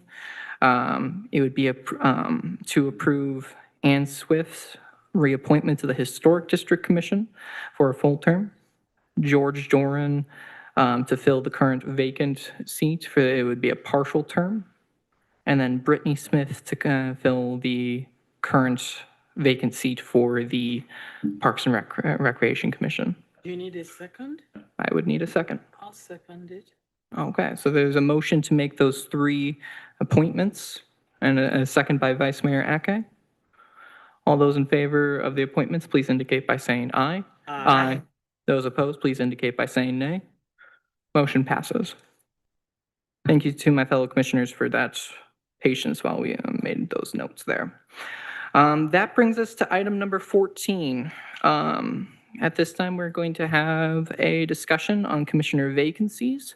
There were some questions that had come up, and a member of the commission with an announcement to make. So I have been serving on the city commission. I'm into my second term, and I am with regret having to resign effective the next meeting. I am currently pursuing my master's in counseling at CMU, and I've necessitated a schedule change in my academic schedule, and will need to have a class on Monday nights, which I did not expect. And so I wanted to try to do this with as much transparency as possible. It turns out sometimes in order to do things the correct way in politics, you have to make things more complicated. So we decided to make it a brief discussion among the commissioners so that also so that I could give constituents complete clarity as to the reason for my resignation, and have the commissioners discuss any questions they have for me. Is it appropriate for me to make a recommendation or talk about? Yeah, certainly. Okay, Whatever the floor is yours. So we're going to have a conversation about what the commissioner or what the rest of the commission wants in terms of like accepting applications. So December 8th will be my last meeting. My classes start in January. I've been engaged in conversations with Hannah Demarath, who has been present at several of our city commission meetings and was recently appointed to the Zoning Board of Appeals. I believe that she will bring a very reasonable voice. She happens to be my neighbor. I happen to think we have a similar temperament. I think that she will look at things objectively. She takes her work very seriously. She has found herself in a place in her life where this is where she really wants to get back to her community. I think it was 3 or 4 years ago she took the Citizens Academy. So this is something she's been working towards and considering for a while. And I would recommend her application, should she choose to bring it officially before the commission. But please, any discussion, of course, is up to the commission and as to when they will accept applications. Yeah, and we'd have to go through the appointments committee. That's what I mean, yeah. Yeah. That's what I mean. I'm just giving my That's recommendation. good. Yeah. Yeah, so a question I had, one of the, for the city attorney currently, just working with this, I think in discussions that we've had, I think it's valid to be able to announce her resignation for December 8th. It's our general, one of our last meetings of the year. Now the vacancy, I guess, can we start accepting applications in advance of that vacancy? Is there anything to prohibit us from that? You can start accepting applications in advance, but per your policy, per your policy, you have to post for applications at least 2 weeks out from the effective date. Okay. That's how I've been interpreting your policies. Posted on city website with an application due date at least 2 weeks away from the effective date. Okay. So the other question I had about that was reviewing the last 3 vacancies that have occurred on the city commission. Most recent was former Mayor Chapman. We set a 2-week window there. The other 2 that occurred was Commissioner Ollie Simon, or Vice Mayor Ollie Simon, excuse me, and then Mayor Will Joseph, their vacancies. Reviewing minutes from that I could find on those, it was the week or the meeting after an appointment was made after that resignation. So the resignation was accepted, and by the next meeting, there was an appointment made. So that's about 2-week window. That's what I saw in the minutes there. So I guess, gotcha. So finding out from members of the commission, 2-week open window for accepting applications. So if we have the resignation, formally accept that December 8th, we could start Yeah. Well, we could have our second meeting in December also. The second meeting in December would be the 22nd of December. And that's where That- this that's when they- conversation was important for us to have. And that's when they would be due. Yeah. So it seems like we would maybe have the opinions, maybe look at them early in January. Yeah. Okay. And, you know, and then make the recommendation at the first meeting. Yeah. First meeting in January. Gotcha. Be the 12th. Now, the other element of this to consider was we have to fill that vacancy within 30 days, if I'm not mistaken, per the city charter. So if we accept on December 8th, will there be enough time, like, will that first meeting in January fall within that 30-day window? The 12th. Yeah. Well, if my resignation was officially December 15th. Yeah. That's plenty of time. Yeah. And that's, I mean, whatever you think is appropriate. I mean, it could even be December 31st. I mean, The 12th. or the 12th. Yeah. Okay. It's, Yeah, I just- as long as you guys accept the resignation and you're comfortable with that deadline, that's fine. Okay. That was the big thing I just wanted to clarify there, because I was just looking at the policy and then city charter, there was a couple different moving parts there. So at the January 12th meeting, then first of the year, we could accept that resignation. Excuse me, December 12th, December 8th.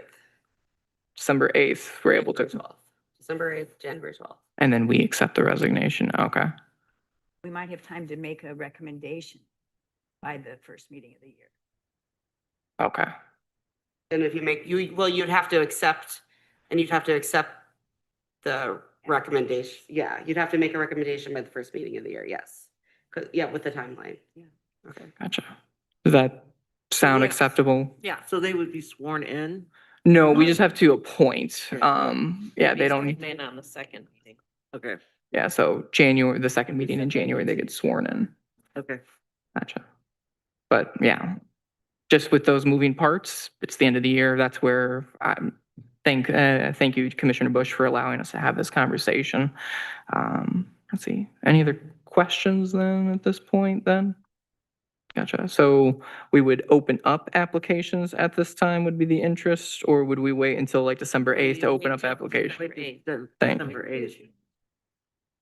Okay. Perfect. All right. So yeah, Commissioner Bush, if there, we had the discussion, but again, want to turn it back to you. Any other thoughts? You'll have one more meeting still with us. I appreciate that. I'm gonna give it a rest tonight, and I'll have something profound for you on the 8th. Make it a, cool. Let's see. Okay, that takes us out of item number 14 and into item number 15, discussion on tenants' rights committee, I believe it was. I would turn that over to Commissioner Sklitsky as the individual who made the motion. Yes. Do you want to find a mic for? Yes, housing is something that I keep bringing up, time and time again to the city commission, because I do feel like there is a very big need in Mount Pleasant. A lot of what I have looked into regarding ways that we can address some of the lack of availability, the procurement of homes on the market in record times, any action that we take, I feel there is a risk of retaliatory action taken by other entities. Michigan does not have the greatest laws in place in terms of tenants' rights, a right to renew, a right to repair, a right to organize. None of these things exist in Michigan. So even if you're the best tenant, never had a complaint, paid your rent on time, every single month at the end of your lease, your landlord could say, hey, you know what? Thanks for your money. We're not going to renew this.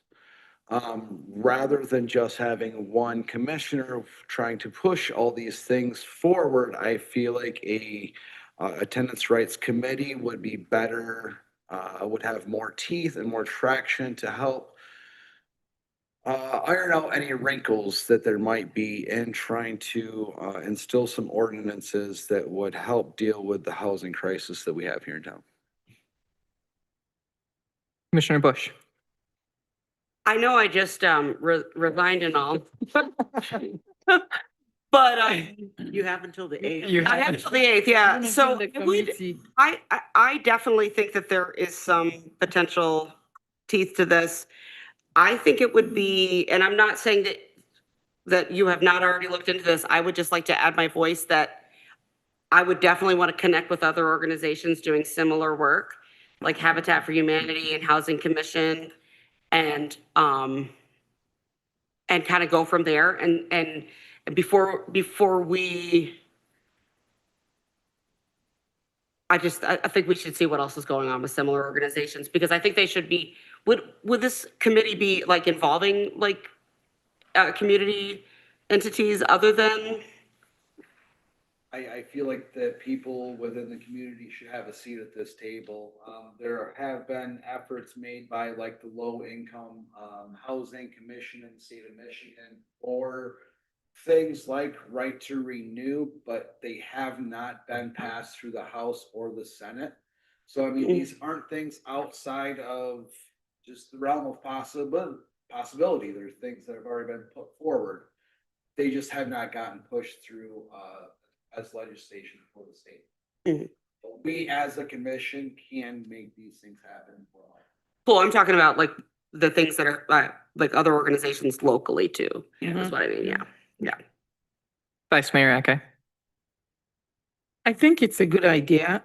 It's not that I think, it is a good idea. And the reason why I say this is because as chair of or past chair of the Isabella County Human Rights Committee, I had to investigate a number of housing complaints from people or housing rights violations. And I'm not joking. It is difficult. It's very, very, very painful. And it takes a lot of time. I have done a lot of work on this. What we have to, maybe we're not doing the conversation tonight, but hopefully if we do agree that we're interested in establishing a committee, what we need to think about is what it should look like or the scope. But I can promise you that it is needed. I have done it for local people, for people on fixed income, for international students. You have no idea what that looks like or what it feels like for people who are being threatened by their landlords or who feel that they are going to be dislocated, evicted. Yeah, think about it. Unhoused. I like that. So yeah, I think it's important. So I would support it if that's what, if that's what we want to do. As someone who rents within the city, I'm very fortunate to have a really good relationship with my landlord, but I know that's not always the case. And to think, considering the idea of our lease coming up next June and suddenly not being able to renew in a place that we have really built in as a home, I agree. I think this is what we can do to protect the rights of tenants within our city, to help make people feel more secure in their homes, to make sure that they are comfortable and have that home here in Mount Pleasant. I think that is a very valuable idea. I think it would, and this committee of this nature, well-defined and organized, could have a really positive effect on our community. I think I would be interested in discussing further on this about like what that would look like. Something that I had talked about before, briefly with during commission, is the idea of, a study committee potentially, from amongst the members of the commission, granting that committee power to speak with staff and organize, have conversations with city attorney on different ideas, and then presenting back to the commission. That is something that think would be good. We've run into ideas during the year where at times we put forward ideas that staff aren't particularly interested in, and things kind of falter. But if we're trying to set direction or anything, it's making sure that we empower ourselves as the commission to tackle that. I think having additional conversation on how to proceed and making sure we have buy-in from other members of the commission, but staff, and then also seeking out community partners who would have input on the best way to proceed with a commission of this style, what goals and objectives would be. I think those would be key things to identify there. But this is a conversation I'd be interested in furthering along as well. Other members of the commission who would like to speak on this topic? I think typically we get a kind of a charge written up from staff if we can help get that developed. What do you mean by it? Could you define a charge written? How many members, what is their term, things like that. Gotcha. The goal. Gotcha. It might be useful to look at other committees, if similar committees exist elsewhere and see what the, what they look like or how they function. Whether this is going to be a permanent committee or an ad hoc committee, in which case, it's, you call it when you need it. Gotcha. But there does seem to be interest from the members of the commission in pursuing this idea further, either in potentially a work session to get us started on the topic or other strategies of addressing it. We could proceed with that then. Is there any objections to those ideas? Again, we can definitely bring this up on the agenda at a future date. Other questions, concerns? Commissioner Sklitsky? I think a work session on this would be great. The vision that I have for it is ways that we can find to help secure housing inside Mount Pleasant for tenants, as well as streamline complaints for housing issues like inhumane conditions, severe mold, lack of heating, lack of water, things of these nature. Gotcha. Okay. Okay. If members of the commission are comfortable with where we're at on that, no additional action is needed on that item then at this time. We will move then into announcements on city-related issues and new business. Commissioner Alsager. Nothing tonight. Commissioner Bush, any other announcements? Okay. Vice Mayor Eke. Nothing. Okay. Commissioner Perschbacher. I just want to remind everyone that next week is the last week for leaf pickup. So this weekend, after you are done with your Thanksgiving dinner, yes, get out and rake snow. Is it? And the dogs, yes. Dogs? Put leashes on your dogs. There is a leash law in Mount Pleasant. Please leash your dogs when you're walking them. Even if your dog is trained to walk beside you, please make sure that they are leashed. But I'm going to go back to my original point here. This weekend, we will be able to rake our leaves into the street. If you rake your leaves, and the city will pick them up next week, December 1st through December 5th. And then December 6th next week on Saturday, an all-day festival downtown for our winter holiday festival. Thank you. Commissioner Rollins. Let it snow. Okay. Commissioner Sklitsky. Just in honor of the holiday season, be kind to one another. I'll check. Okay. My best way to say thank you to them was to get them going home early as possible. But I'd like to say thank you to the members of the Planning Commission for being here this evening, taking time to do that. And thank you to staff for helping arrange and organize this to make sure that our bodies can have that communication there. So thanks for that. I also want to say the Oilers, they continue to do well. They will be going to state finals, Ford Field on Sunday, November 30th, for the first time, I believe, in 10 or 11 years. I continue to get nods from our director, Paul Loria. If you would like to say a few words on Mount Pleasant football. I just want to say, go Oilers, go down and support them. The police will make sure your homes are secure and safe. You don't have to worry about anything along those lines.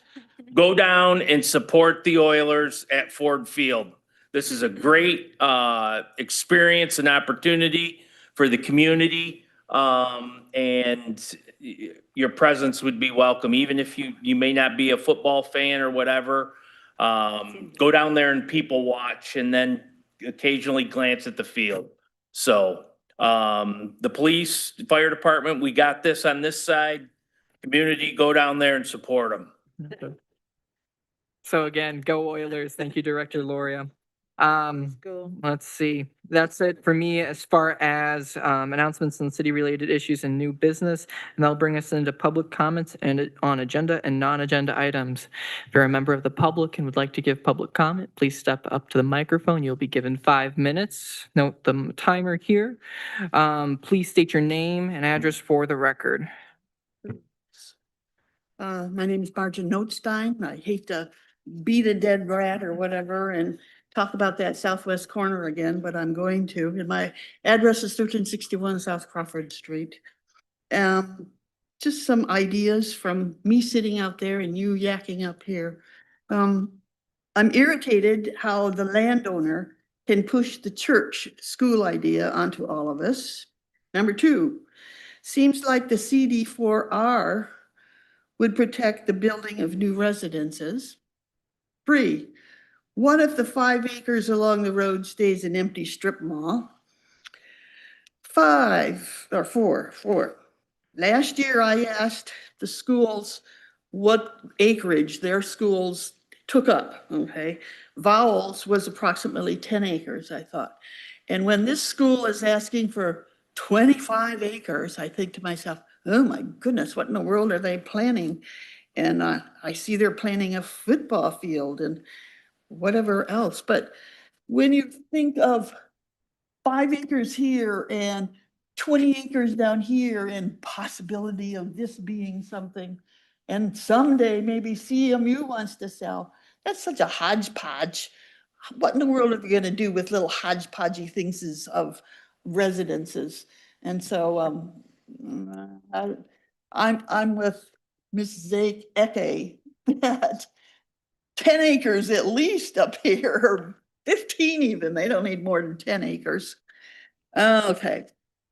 And I wish the school church people were here because I have a question for them. Why aren't they using the property the church already owns? There's already a parking lot built. There's always already Vites Woods behind them. And they wanted to do outdoor classes. And so perfect idea, walk out to Vites Woods for their outdoor classes. And the city has already given them property. Thank you. Thank you. Is there anyone else in the audience who would like to give public comments at this time? Is there anyone using the raised hand feature on Zoom? There's no one on Zoom and there are no emails. At this time, I am going to close public comments on agenda and non-agenda items, and there being no further business before the commission, I'm going to have us stand adjourned. 10:41.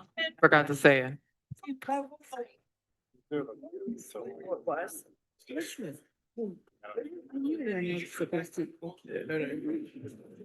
You did, so you got that right out. All done. I think it's more sensitive.